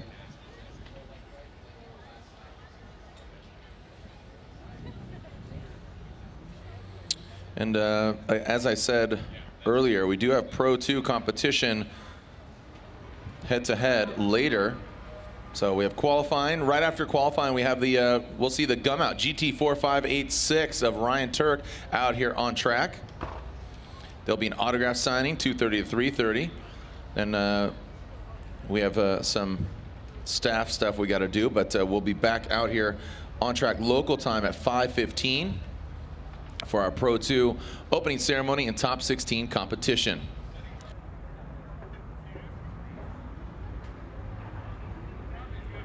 Here we go, Federico Sciarifo driving the Fiorella Nitto tires in this Ferrari 599 GTB, twin supercharged, 12-cylinder right now, throwing down. A lot more fluid than I've seen in the past from Federico. Very exotic exhaust note now bringing into that final finish line. As I said, Federico sounded, he told me that he found some more horsepower, some more torque, and he likes the attitude of the car. It squats a lot more. He's got that 74. You can see goes a little bit long there in that first inside clip. Better there. Tiny little bit of jitters there coming through that center section, but now cleaning it up. Sweeps into this final turn here, gets in early. And nice job by Federico making some adjustments here from run 1 to run number 2. Great bit of driving here. Looks like he will probably improve on that first score.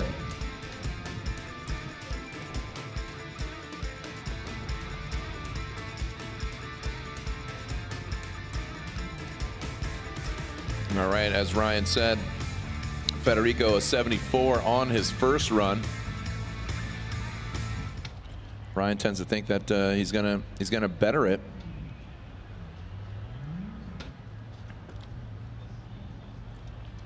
We'll see if Sage has rubbed his crystal ball, and he did. An 80, boom! Nice call, Ryan. The plan is going exactly as planned. Yes, the plan of paying attention in the drivers' meetings. You've done such a great job for so long. All right, so an 80. That's an 8-0, an 80 for Federico Sciarifo on his 2nd run. Here comes Dean Carnage Carney, who really progressed things quickly with an 81 on his first run. The Oracle lighting. Achilles tire. Oh, and a correction. Shuts her down. Yeah, so, oh man. Bummer for him, but fortunately he does have a score on the board.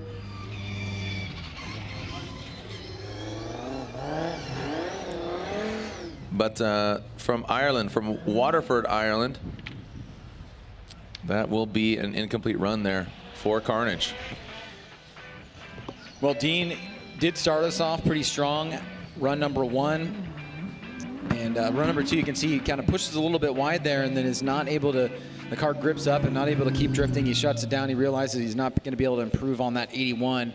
And Jared, you know, it's a good time to talk about, you know, who's up here to the left of us is the spotters, and the spotters play a very important role on run number 2, especially for the guys that are trying to position themselves as best they can, because top 32 is no joke anymore. Yeah. You can see top contenders get knocked out all the time. It's really hard to project exactly who you might go up against, but strategy from the spotters is very important, not only in qualifying, but of course in head-to-head.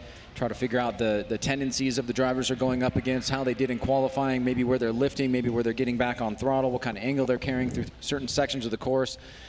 And of course, in trying to maximize points here in qualifying, giving the best possible advice they can down to their drivers. Yeah, and we, in that drivers meeting, Ryan, that was a point that was brought up, is basically we got rid of that when you went into that power alley after that second front clip. We had a touch and go. There's a kind of a 1-2 touch and go. We got rid of that, but the drivers really want to institute basically don't go shallow. As Kevin Lawrence, so this is Kevin Lawrence's second run. Remember, he utilized his competition timeout on his first run, but he did get a score, so he got a 76 on his first run. Can he better it in his Injuku Racing? That's 14.3 and brings it around. Well, looks like an improvement from Kevin on the right-hand sweeper, but still a little bit of trouble there on the first half of the course. Burning the tires down the front straight. Gets in a little bit tight here from initiation. Didn't get the right line through that first and second inside clip. Good job here through the power alley. Tighter on that inside clip through the final section of the course. And then you can see the line that he's been drawn here in this outside zone. Very consistent, nice and smooth, not a lot of movement in the front wheels. So the 76 is what he's dealing with in run number 1, but you can see that a bit too tight there, and it really changes the attitude of the vehicle, and he has to make some adjustments through that section of the course. And going back to the track map, Jared, you can just see how many different sections there are, from the style sections of the course to the line and angle sections of the course. So really diverse track that we have here in front of us. And there is the second run from Lawrence, an 83. An 83 for Lawrence. He does better his first score, so a nice confidence booster there for K-Law. As Kevin Lawrence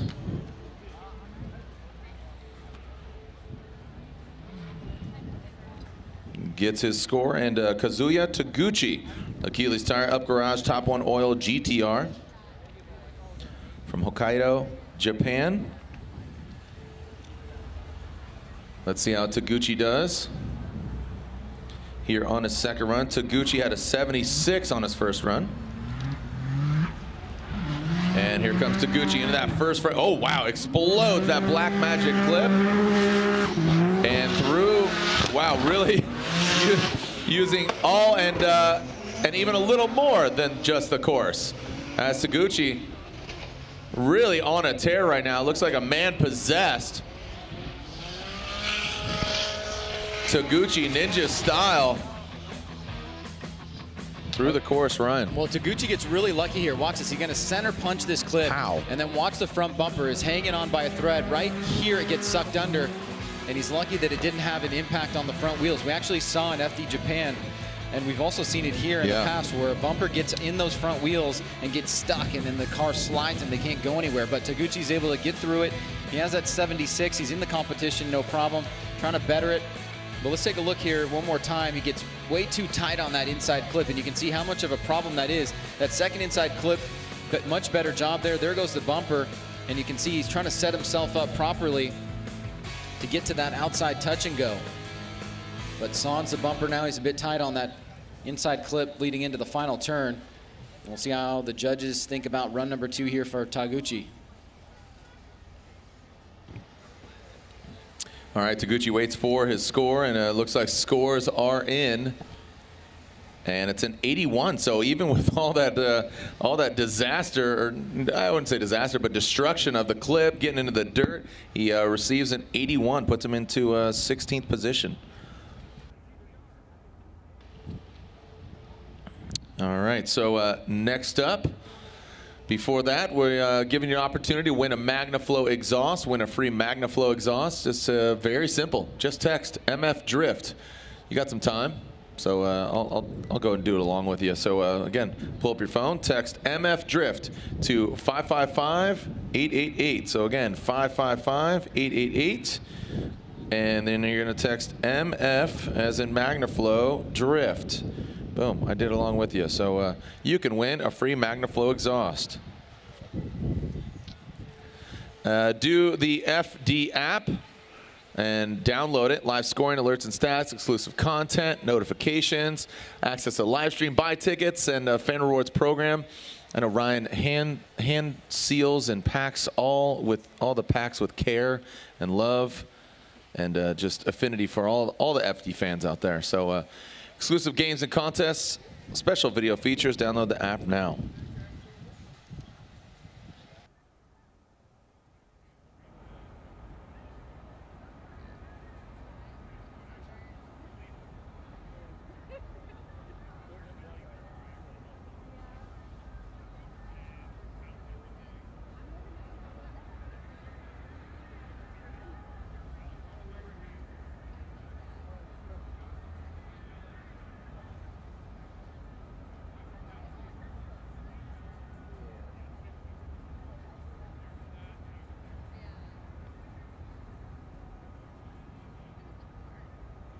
All right, so next up, Kyle Mohan, but he is nowhere to be found right now, but he'll be up there shortly. We'll be right back here at round 6 of the Formula Drift Black Magic Pro Championship. What's up, everybody? My name's Chelsea Denofa, and this is my Ford Mustang RTR Spec 5D. So on our FD car, we run a triple adjustable ZR Series BC Racing coilover. So in drifting, there's two things that are most important, the suspension and the tires. And that's why we run these coilovers, because they're three-way adjustable, which means we can adjust the low speed and high speed on compression, and then the rebound separately. What that does is it allows us to control the hit with the high speed, and then throughout the rest of the turn with the low speed, and then how the car reacts to bumps and changes on the track with the rebound to keep the car planted. All right, welcome back. As we were just going there to commercial break, saw Kyle Mohan warming up his necks and tires, and there is the lone rotary, the last starfighter. The stars being the Wankles. Here we go, American Ethanol, Mazda-Trix MX-5, coming in that first front clip. Wraps it around the second. And into that quick little touch and go, but he hangs it out there for quite a bit. Now in front of the judges' stand. See him yanking the brake. This is where we saw some fire out of the hood, but no pyrotechnics on this run from Kyle Mohan, as Mohan with a 73 on his first run. Ryan, do you think that betters it? Well, he does a better job, I think, if I can remember correctly here, on this second inside clip. Bit tighter there, could have been a little bit closer on that first. Good transition here by Mohan. Coming through that inside clip, now shooting into this outside sweeper. Back on the throttle here. Kind of a mid-high line through this section of the course, but he keeps it consistent, stays on that second hash mark there to finish up. And a smooth line through the finish line. So Kyle Mohan sitting on that 73, would not be surprised if that goes a bit higher here and he builds off of his score.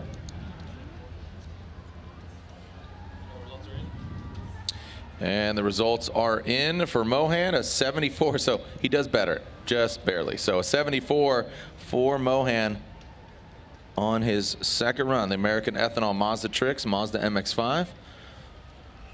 Top One Oil as our next driver. Dan Burke, Rad Industries. Manufactures a lot of parts there in Orange County. Next in tires, Toyota Supra. As I said, very fluid on his first run, and had a 75. See if he can better it. Goes wide, but then tries to tighten it up. About the second hash mark. This looks very similar to his first run. About the third hash mark. Whoa, buddy. Wow, looked like he was going to overcook it. You see a correction there. Went wide and some sputtering mid-sweep for Dan. And Burke with a 75 on his first one. I don't think that's going to better it, Ryan. Well, he's certainly flirting with an incomplete as well. You can see Jared, he's a little bit long on that first and second inside clip, kind of twitchy there, so lacking a bit of the fluidity through that section of the course. Now he comes flying through this section, gets a big angle in the car to slow it down, but then he's not able to maintain that line, has to pull off of it, comes down very, very tight. He does keep the front two wheels with a bit of angle in there, so it's not going to be an incomplete, I don't think, but it certainly was pretty close there as he entered into that last sweeper with a lot of momentum, was just not able to carry it and draw that smooth arcing line that you'd like to see that section of the course. So unfortunately for Dan, don't know if he's going to improve on his first run, but he does have that pretty decent 75 as the run that gets him into the top 32.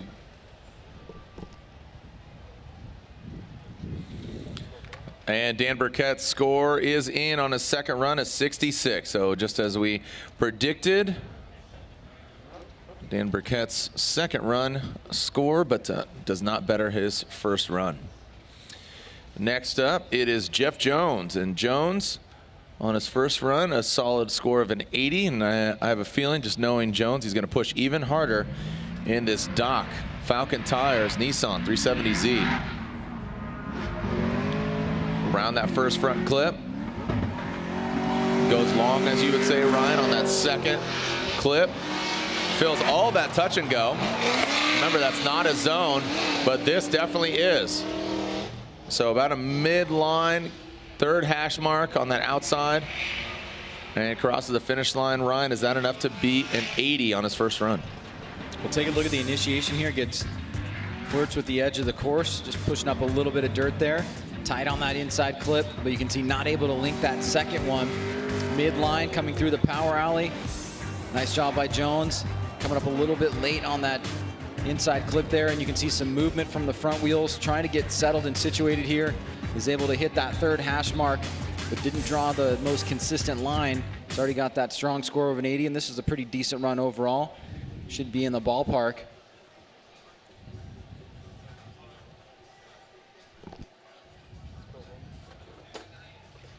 Scores are in here for Jones, and that's a 76. A 76 does not better his first score of an 80. But now push comes to shove tomorrow and head-to-head for Jeff Jones. Next up, Jonathan Castro, he had an 83 in his Jourdain Metal Dome. Nexen Tires, Toyota 86. Let's see what Castro can do here on his second run. Again, beautiful day, Bluebird Day. Forecast, I know it rained before we got here. Some of the guys early on that arrived earlier than Wednesday. But forecast, potentially a little threatening thunder, but thunder right now on track from Castro. Losing that back bumper, past that second clip.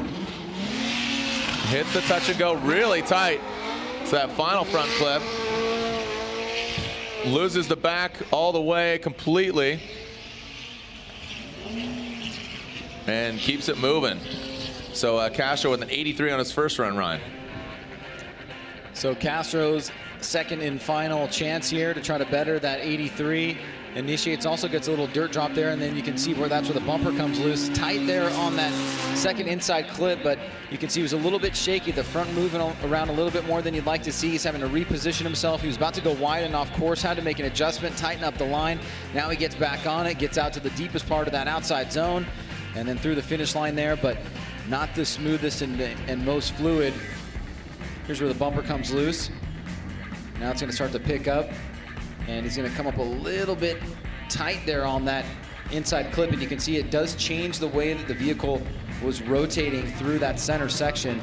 And then here through that last outside zone, he gets into the zone a bit hot. He has to make an adjustment, pull some angle out of the car, and then he loses some of his positioning. So he will not better his first score. 79, a 79 there for Santo Domingo, Dominican Republic's own Jonathan Castro. Hey, Stefan, your driver, he's 2 points of being shy. Can you step it up a little bit? A 98. Really, bro? Come on. Commitment, he's not ready to get married yet, so there's the 1 point, and line. So, line and commitment, style. So was one of them the brake locking up in turn 4? Yeah. You know how to fix it. Stefan and I are having a private conversation that we're just making public to the world. So that's how perfectionist Stefan Papadakis is.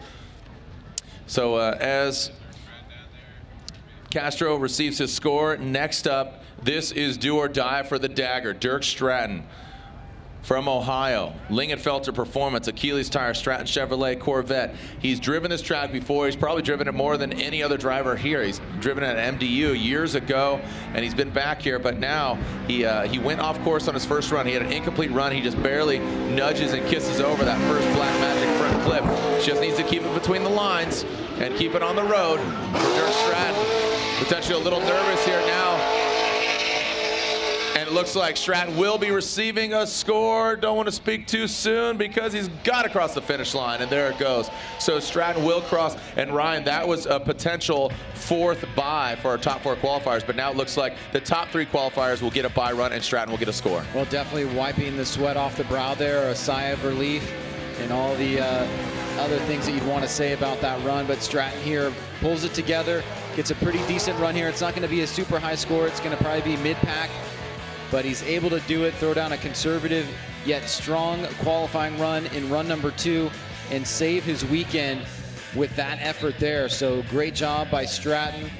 Drops a little bit of a tire to get that dirt drop. Just nudging that inside clip here. Good transition back around, but you know, he's got to play it a bit safe here and not push it too difficult, knowing that he's just got to get a scored run to make it into tomorrow's competition, and he did that.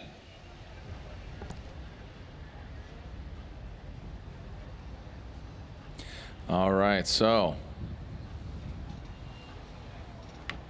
as Dirk waits for his score, the results are in, and it's a 70. So not the strongest score there for Stratton, but keeps him into puts him into 26th position as it stands.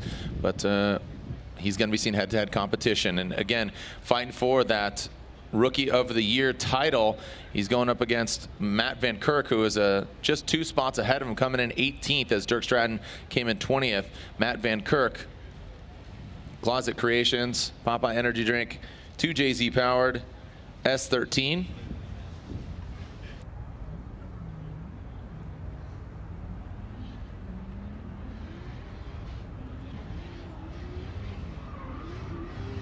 All right, so here's Matt Van Kirk around that first front clip and around that second, on that second hash mark. Gets out to the touch and go. Past the judges stand, nice job. As you said, Ryan, Matt Van Kirk looked strong in New Jersey, as he did in Seattle as well as home track. Making me a little nervous there around that final sweeper, but Van Kirk with a 70 on his first run. Well, no easy ask here, especially this initiation point that leads into this first inside clip. We're just not seeing a lot of drivers link those two together. It's either hitting one or going off, or both of them being off here. And Van Kirk has that 70 on run number 1. He's trying to build off of that. I think he probably will. It'll be right around there, but you can see he had to pull a little bit of angle out of the car on this last corner. So just trying to get his bearings straight, trying to get settled in the vehicle, and get as much practice time for tomorrow's head-to-head competition, where he's done pretty well this year so far as a rookie. Put some good battles, but now trying to maximize those qualifying points on his last run of the day. All right, results are in for Van Kirk, and he gets a 77, puts him into 24th position. So from Marysville, Washington, the 2J powered S chassis. Ryan, you know, in years past, everybody talked in the commentaries about V8 everything, right? It was an all 2JZ podium in Seattle. Yeah, no, we're definitely seeing just the genius of the fabricators and engine builders in the series being able to take pretty much anything that's out there, from 4-cylinder turbo to naturally aspirated V6, V8, everything, and make it competitive across the board. So speaking of competitive, Michael Essa, he has not gone the route of the V8 in the BMW. He's actually utilizing the BMW power plant under the hood of the championship-winning BMW. He had a quick stint in a Camaro, but finds himself back behind the wheel of his Essa Autosports Achilles tire BMW and makes it look really easy, as Essa had a 79 on his first score. Well, beautiful execution by Michael Essa on that last outside sweeper and through that first inside clip here. Great job by Michael Essa. Just gets a little bit of a dirt drop right here into that touch and go, sweeping through this third inside clip. And watch this, Jared. He locks into this outside zone, and notice how he doesn't really move from that spot. That just really shows the commitment. He leaves right there at the right time and gets that inside clip with a nice arcing turn to finish it up. So I think that's going to be better. The only thing is right here, he got into that touch and go a bit deep, dropped a tire or two there, but overall, strong performance by Michael Essa, especially on that last outside sweeper.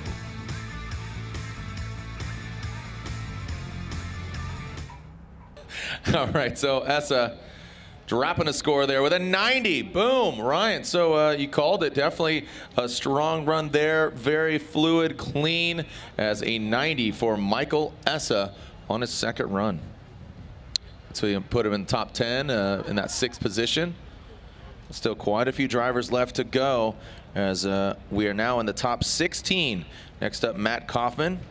And Kaufman threw down an 86 on his first run. You can see our fast orange qualifying leaderboard. Osmo out front, Field, Gooshie, Bakshi, Stanofa. Can Kaufman join him? You see him throw that angle out there and just stick with it. All the way out to that touch and go. Into that outer zone. Look at that. Put some more angle on it past that outside zone, Ryan. And Kaufman does that better than 86. Well, a good score to build off of a run number 1. Nice big angle there by Kaufman. Does pull some out though, and he goes a little bit up on to the railing there. The curbing super tight on that third inside clip. A little bit of movement here, trying to stay settled. Now he's drawing that line through the final right-hand sweeper. And then real late apex there to that final inside clip. But a solid run number 1. Look at the angle here by Kaufman. Now, if he just got the timing a little bit better, he would have got right on that inside and not gone up on the curbing there. But overall, a good run by Kaufman. Probably going to be in and around the first score, maybe a little bit less. Hey, look at that. Okay. All right. Now people are really going to think that Formula Drift is scripted.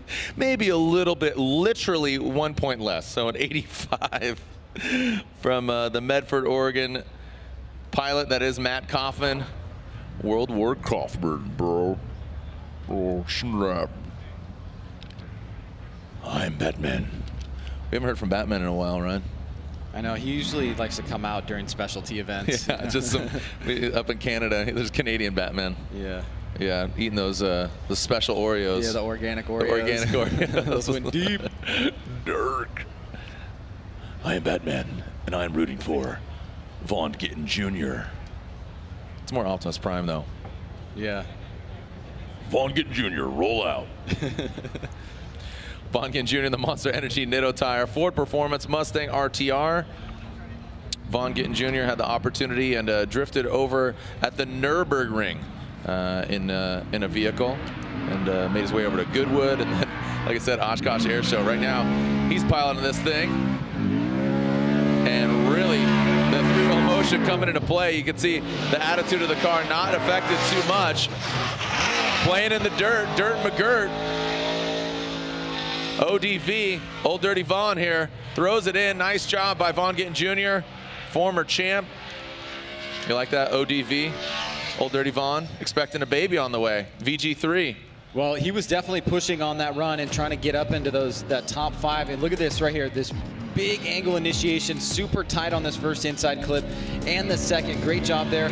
Mid-line here through the power alley, drops those tires, and it gets him a little bit out of whack. You can see he had to make an adjustment there, those front two wheels. Now, had he not done that, this would have been a very, very highly scored run, and it still may be pretty high. He'll have that one mistake that he'll have to deal with, but that's a great job on that outside zone.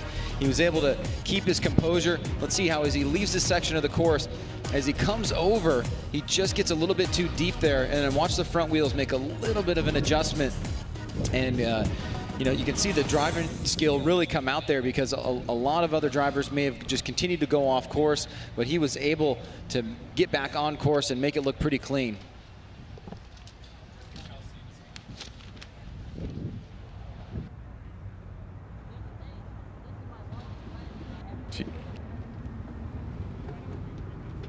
And Vaughn goes back-to-back 80, so an 80 and an 80. So same score as his first run. So getting into the dirt there, Vaughn Gittin Jr. Again, ODV. All right, he's ready to boof it here on this next run here. Chelsea Denofa, the RTR other Mustang. Terry Smith, if you've lost your tickets, Terry Smith, we have your tickets up at the judge tower. Please come to the gate and we will give you your tickets. Terry Smith. All right, so as I said, Chelsea Denofa on the start line, ready to throw down. He kicked off our string of 90s. Chelsea Denofa had a 91 on his first run. He's in the BC Racing Nitto Tire Ford Performance Mustang RTR. Again, him and Vaughn out of Oshkosh Air Show. We had a great week at Air Venture, and now, whoa, massive angle. Right to angle, center punches that clip. That's enough for an incomplete run. Whoa! Chelsea Denofa is throwing caution to the wind, absolutely just airing it out. That's basically like Michael Jordan dunking from the free throw line as Denofa just goes for it. Ryan, I mean, this is kind of just a throwaway run, so he just really wanted to, no risk it, no biscuit. Well, that wasn't really for the judges after that part of the course. This was really for us and you guys at home to be entertained. Watch this right here. Massive angle, basically backwards, and actually makes it look pretty smooth there. Not the prettiest, awesome. but that was unbelievable. You can just see the fabrication of that vehicle mixed in with the skill of Chelsea Denofa really shining through there. And though it's not going to be, you know, our #1 qualification, I think Denofa knew once he got a bit tight here and center punches that clip, he's not able to get up into the top 3. He might as well just go for it. And this is just unbelievable here. Carries the momentum. Pure backwards right there, especially from that other angle, and then still made it look pretty smooth and fluid through that section of the course. So Denofa definitely dropping everybody's jaws. Yeah, like you said, just after that point of no return, past that front clip, just said, let's do it, let's boof it. And thumbs up, buddy, from Chelsea Denofa, now residing in the PNW. Thank you to his lady Chelsea for bringing me lunch and acai bowl. I know Lantain and the judges were kind of bummed that they didn't get acai bowls. But we are narrowing down into the top 13 drivers. Our next driver sitting 13th, as it's a 73 for Chelsea. He's still sitting in the top 5 with a 91 on his first run. So sitting 13th coming into this round, as thanks, Abby. As Alec Honadell leaves the line. That Rain-X, Permatex, Nexen Tire, Hoonigan, Huddy Racing Supercharged S14. He has a score in his first run. All of the course. Yeah. Riding the edge. Explodes that back clip, Ryan. And taking a look at his previous score, an 80. Yeah. All right, chill out, Saucy. Yeah, this is definitely a better run for him overall. Much more clean, fluid, a little bit long on that first inside clip, but back around for the second. And notice not too many mistakes here line-wise. You can see big angle here through that section of the course, hits that third, excuse me, third inside clip, and then locks into this final outside zone. really keeping that back left rear right at the edge of the course and just kicking a little bit of dirt up there, but a very, very minor mistake. Here it is. He enters early and he stays locked in, and we've seen the guys that have had those really high scores have been able to do that, plus matching it with the first section of the course. So I think this is definitely going to be above an 80, and we'll see how high it goes.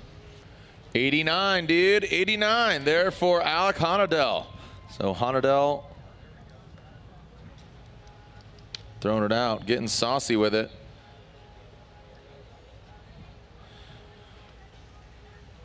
Okay, so next up, originally from Hawaii, now in Las Vegas, the Vaptasia Achilles Tires Energy Innovations S15, as Forrest Wang had a 78 on his first run.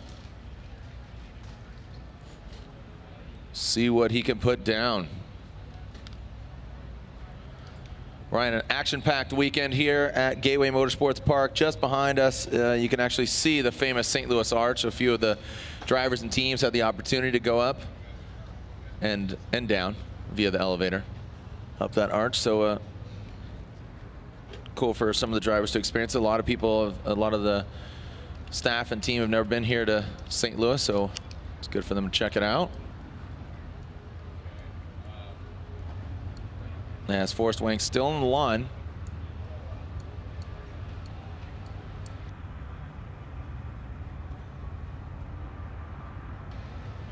You can see our Fast Orange qualifying leaderboard. Osmo still with that 98. Look, a couple drivers with 95. That's Matt Field and Ken Gooshie. Bakshi's there with a 93 and Denofa with a 91, rounding out our top 5. You can see the remaining drivers.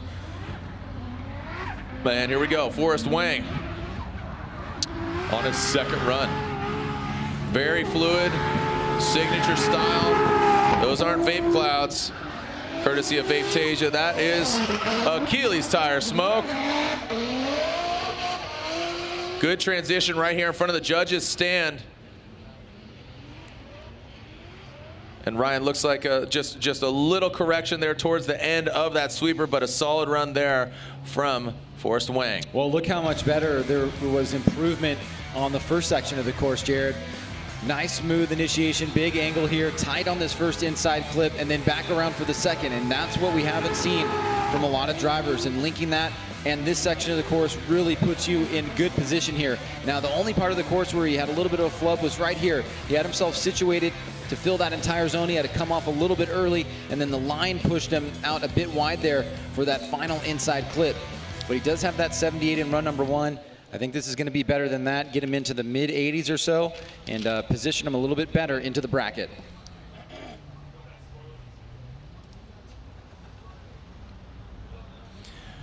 All right, the results are in there for Forrest Wang, and it's an 87. So let's flip-flop the score from a 78 to an 87 there for Mr. Wang. All right, we are moving right along. Sitting 11th coming into this round, Kenshiro Gooshie at one point led the pack. He has a 95, and since he's tied with Matt Field, he definitely wants to back it up with a strong score. But Matt Field,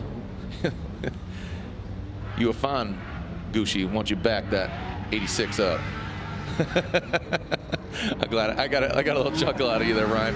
I think Gooshie heard my joke and chuckled, maybe messed up a little bit there. Yeah, on initiation, had a little bit of a hiccup. Whoa, getting into the dirt.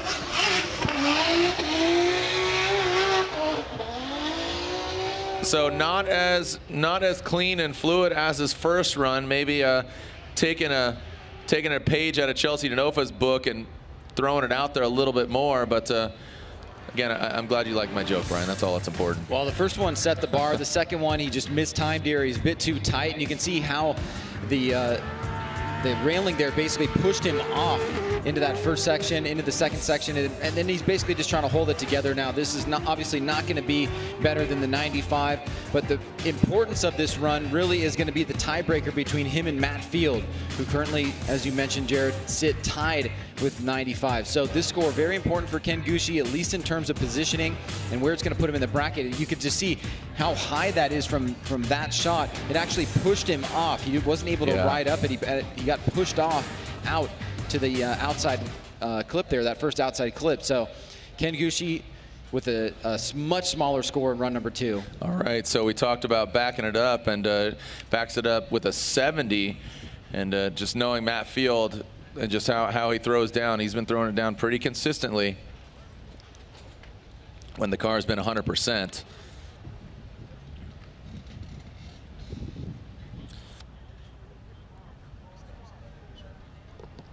All right,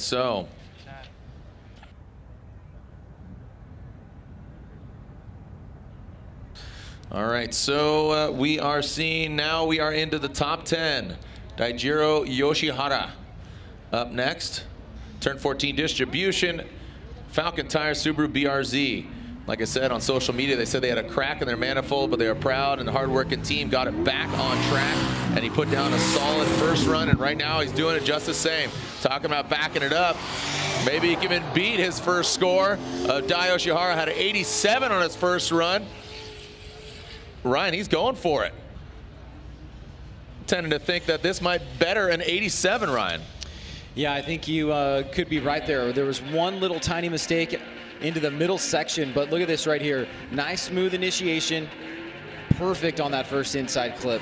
Very tight and close on that second inside clip. Watch him right here, just a little tiny mistake in fluidity from the angle and the transition, but outside that, as he locks into this final sweeper, you can see the line is very consistent, the smoke line very consistent, and he's able to still hit that inside clip with good angle there. So I do think that this is going to contend to be higher than that 87. And for Daijiro Yoshihara, this is good news for him because he already has a really high score. He's already placed in a really good position, and now he's backed it up again with another solid run.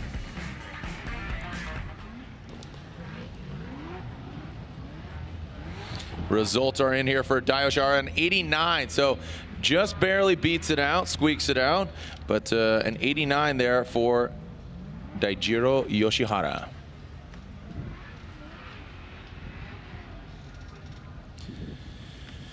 Next up, Odi Bakshis, more Falcon Tire.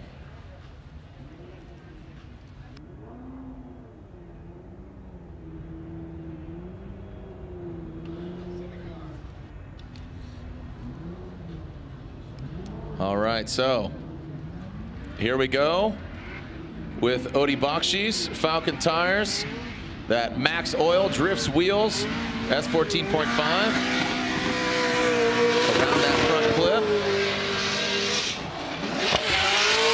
And now into that outer zone, nice job. See a little bit of corrections there on that sweeper.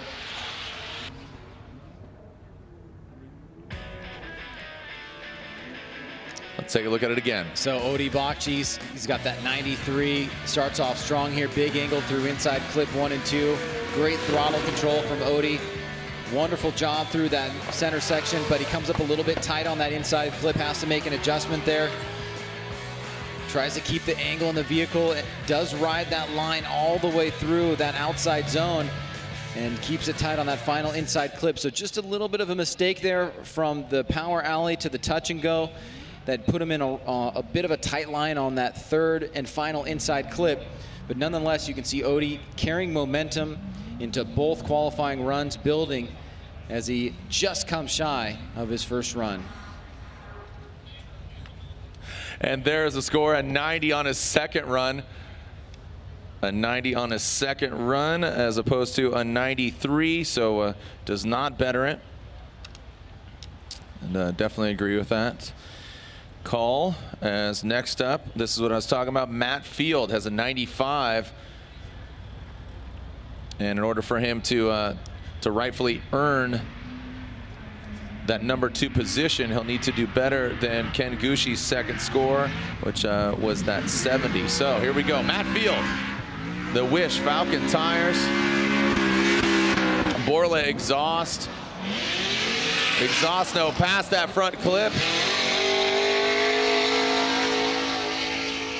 Powering down, Ryan, looks like this Vortex supercharged vehicle could be bettering that 70, and he'll rightfully take that #2 qualifying position. Yeah, well, no doubt that's going to be better than a 70. So that will be the tiebreaker between him and his teammate Ken Gooshie.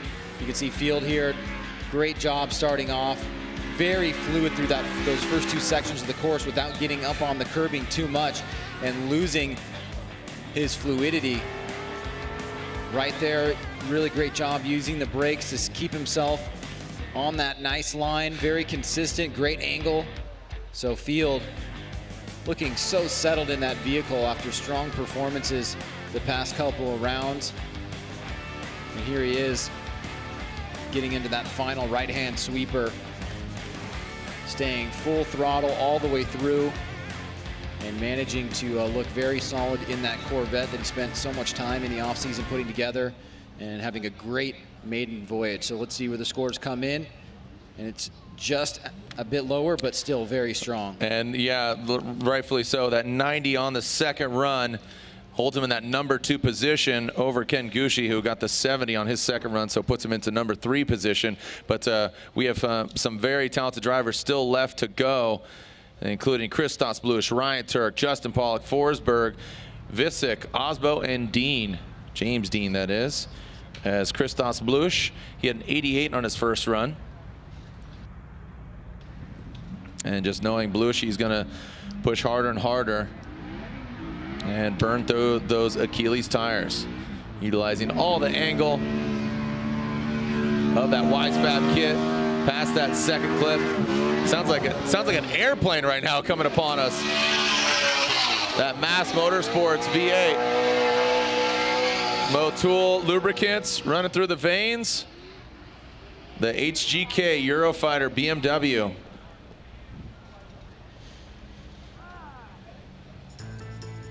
Well, Kristaps definitely would like to get into the 90s here. He had that 88, as you said, Jared. Wide swing to that first inside clip, a bit long there. Better on that second. Now coming through the power alley, drops that wheel, gets himself a little off kilter there, but is still able to make it through that final inside clip. Now hitting that outer zone. Pretty good line being drawn here. Comes off to that second hash mark and is just a bit too late to that final inside clip. Let's take a look at what happens here. You can see he got himself mid-line and then just didn't get the transition timing about as right as he wanted to, but was able to hold it together. So 88 on run #1. Let's see where this puts him in for run #2. All right, results are in there for Christos Bluish, and a 78. So down actually considerably there for Kristaps. Puts him into 11th position right now. See if he holds on to that. As Peter Visick, he has an 88, and as does Ryan Tuerck, our next driver. Ryan Tuerck has an 88 in his Gum Out Black Magic next entire Toyota Racing Toyota 86. Let's see what Ryan Tuerck's got into that first front clip. Really tight to that rumble strip, but then throws it long on the second into the dirt. So a lot of these guys getting into the dirt past that the final front and into the sweeper. And Ryan Tuerck rounds out this run. Sage, he had an 88 on his first run. Well, the tiebreaker run here for Tuerck as well. He needs higher than a 78. And then we'll see what happens with Peter Visick.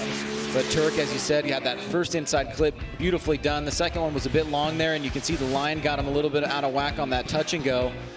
As he got through that final inside clip, you can see some corrections being made on that outside zone, but still able to make it, the line look pretty clean. Here he is kind of going off course. You can see some guys going off course have actually caused that area to dip down a lot further than it was when we first started here. So we'll certainly have to fill that in, and just 1 point difference between run 1 and run 2. An 87 there for Ryan Tuerck on his second run. So it puts him in that 11th position, knocking Kristaps down. Top 5 drivers left, top 5 drivers in the standings. And there are fast orange qualifying leaderboard. Osmo still out front with that 98, 95. Field and Gooshie, Bakshi's 93, Denofa 91. Here comes JTP, Justin Pollock, but a 90 on his first run.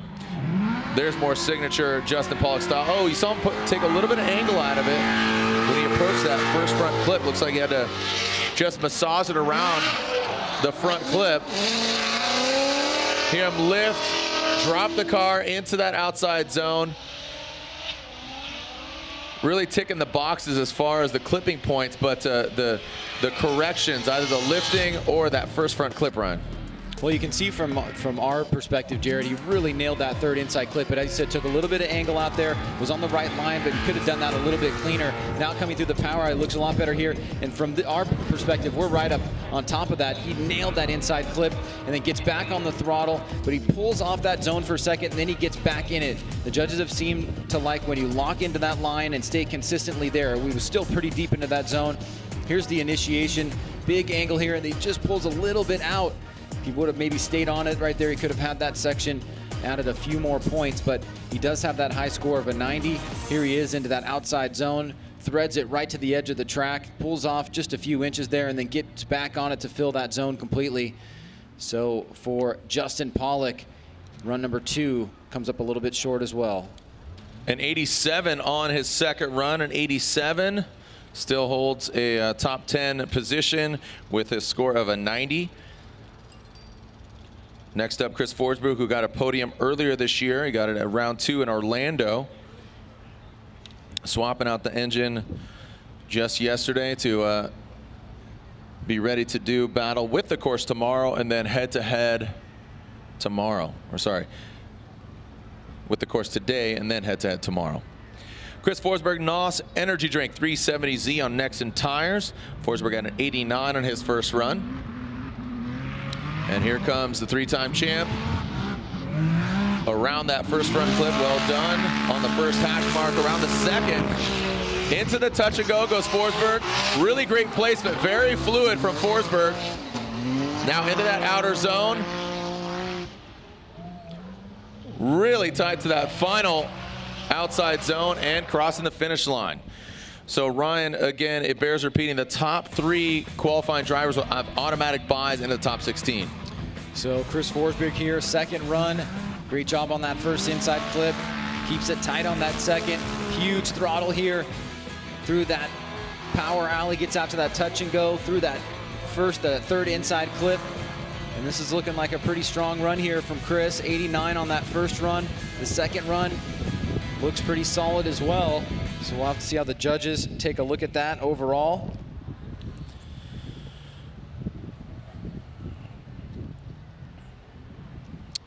All right, results are in for Forsberg, and it's an 88, so he does not better his first run. Yeah, I don't know. It just got 4 points in line, 2 points in angle, and could see 6 points overall in style, fluidity, and commitment. So, yeah, an 88 on his second run, and 89 stands to be the better of the 2. Peter Visick is up next, top 3 drivers. Coming into this round, Visick had an 88 on his first run.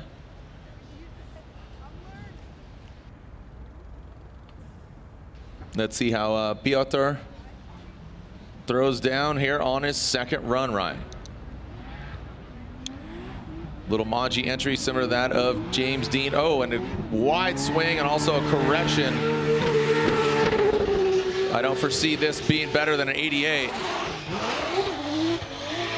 So as I said, Ryan, you know, they are proven to be invincible, or, you know, basically mortal, not to be invincible.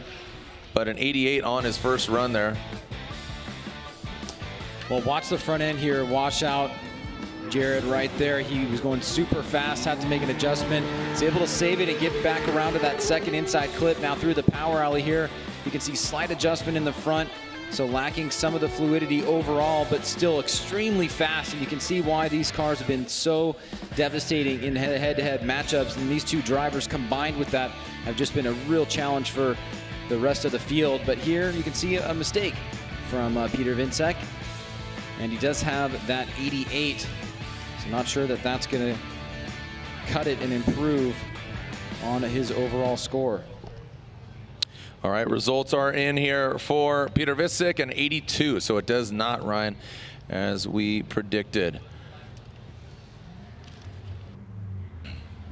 All right, next up, we have Frederik Osmo, who is our current Fast Orange qualifying leader and our potential only one opportunity and one driver left, James Dean, to be our Black Magic #1 top qualifier award winner. But Osmo with a 98, trying to go for that perfect run.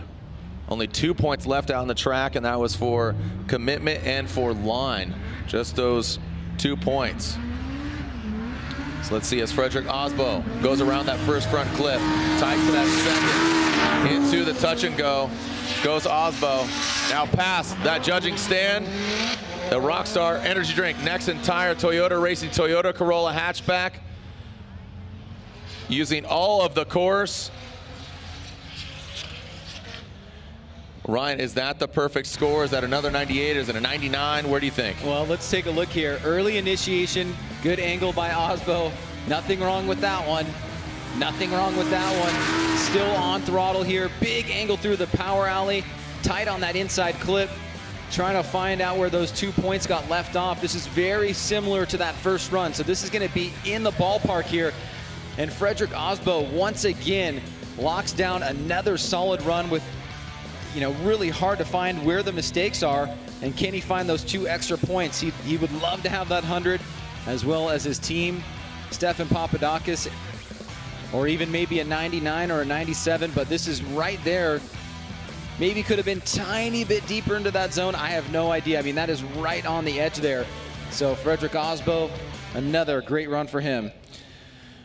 Well, Ryan, again, it is not 96. So, you know, we're splitting hairs here, and it was consistent across the board. You can see 1, 1, 1, 1, 1. So 4 points missing, 1 from each category: line, angle, fluidity, and commitment.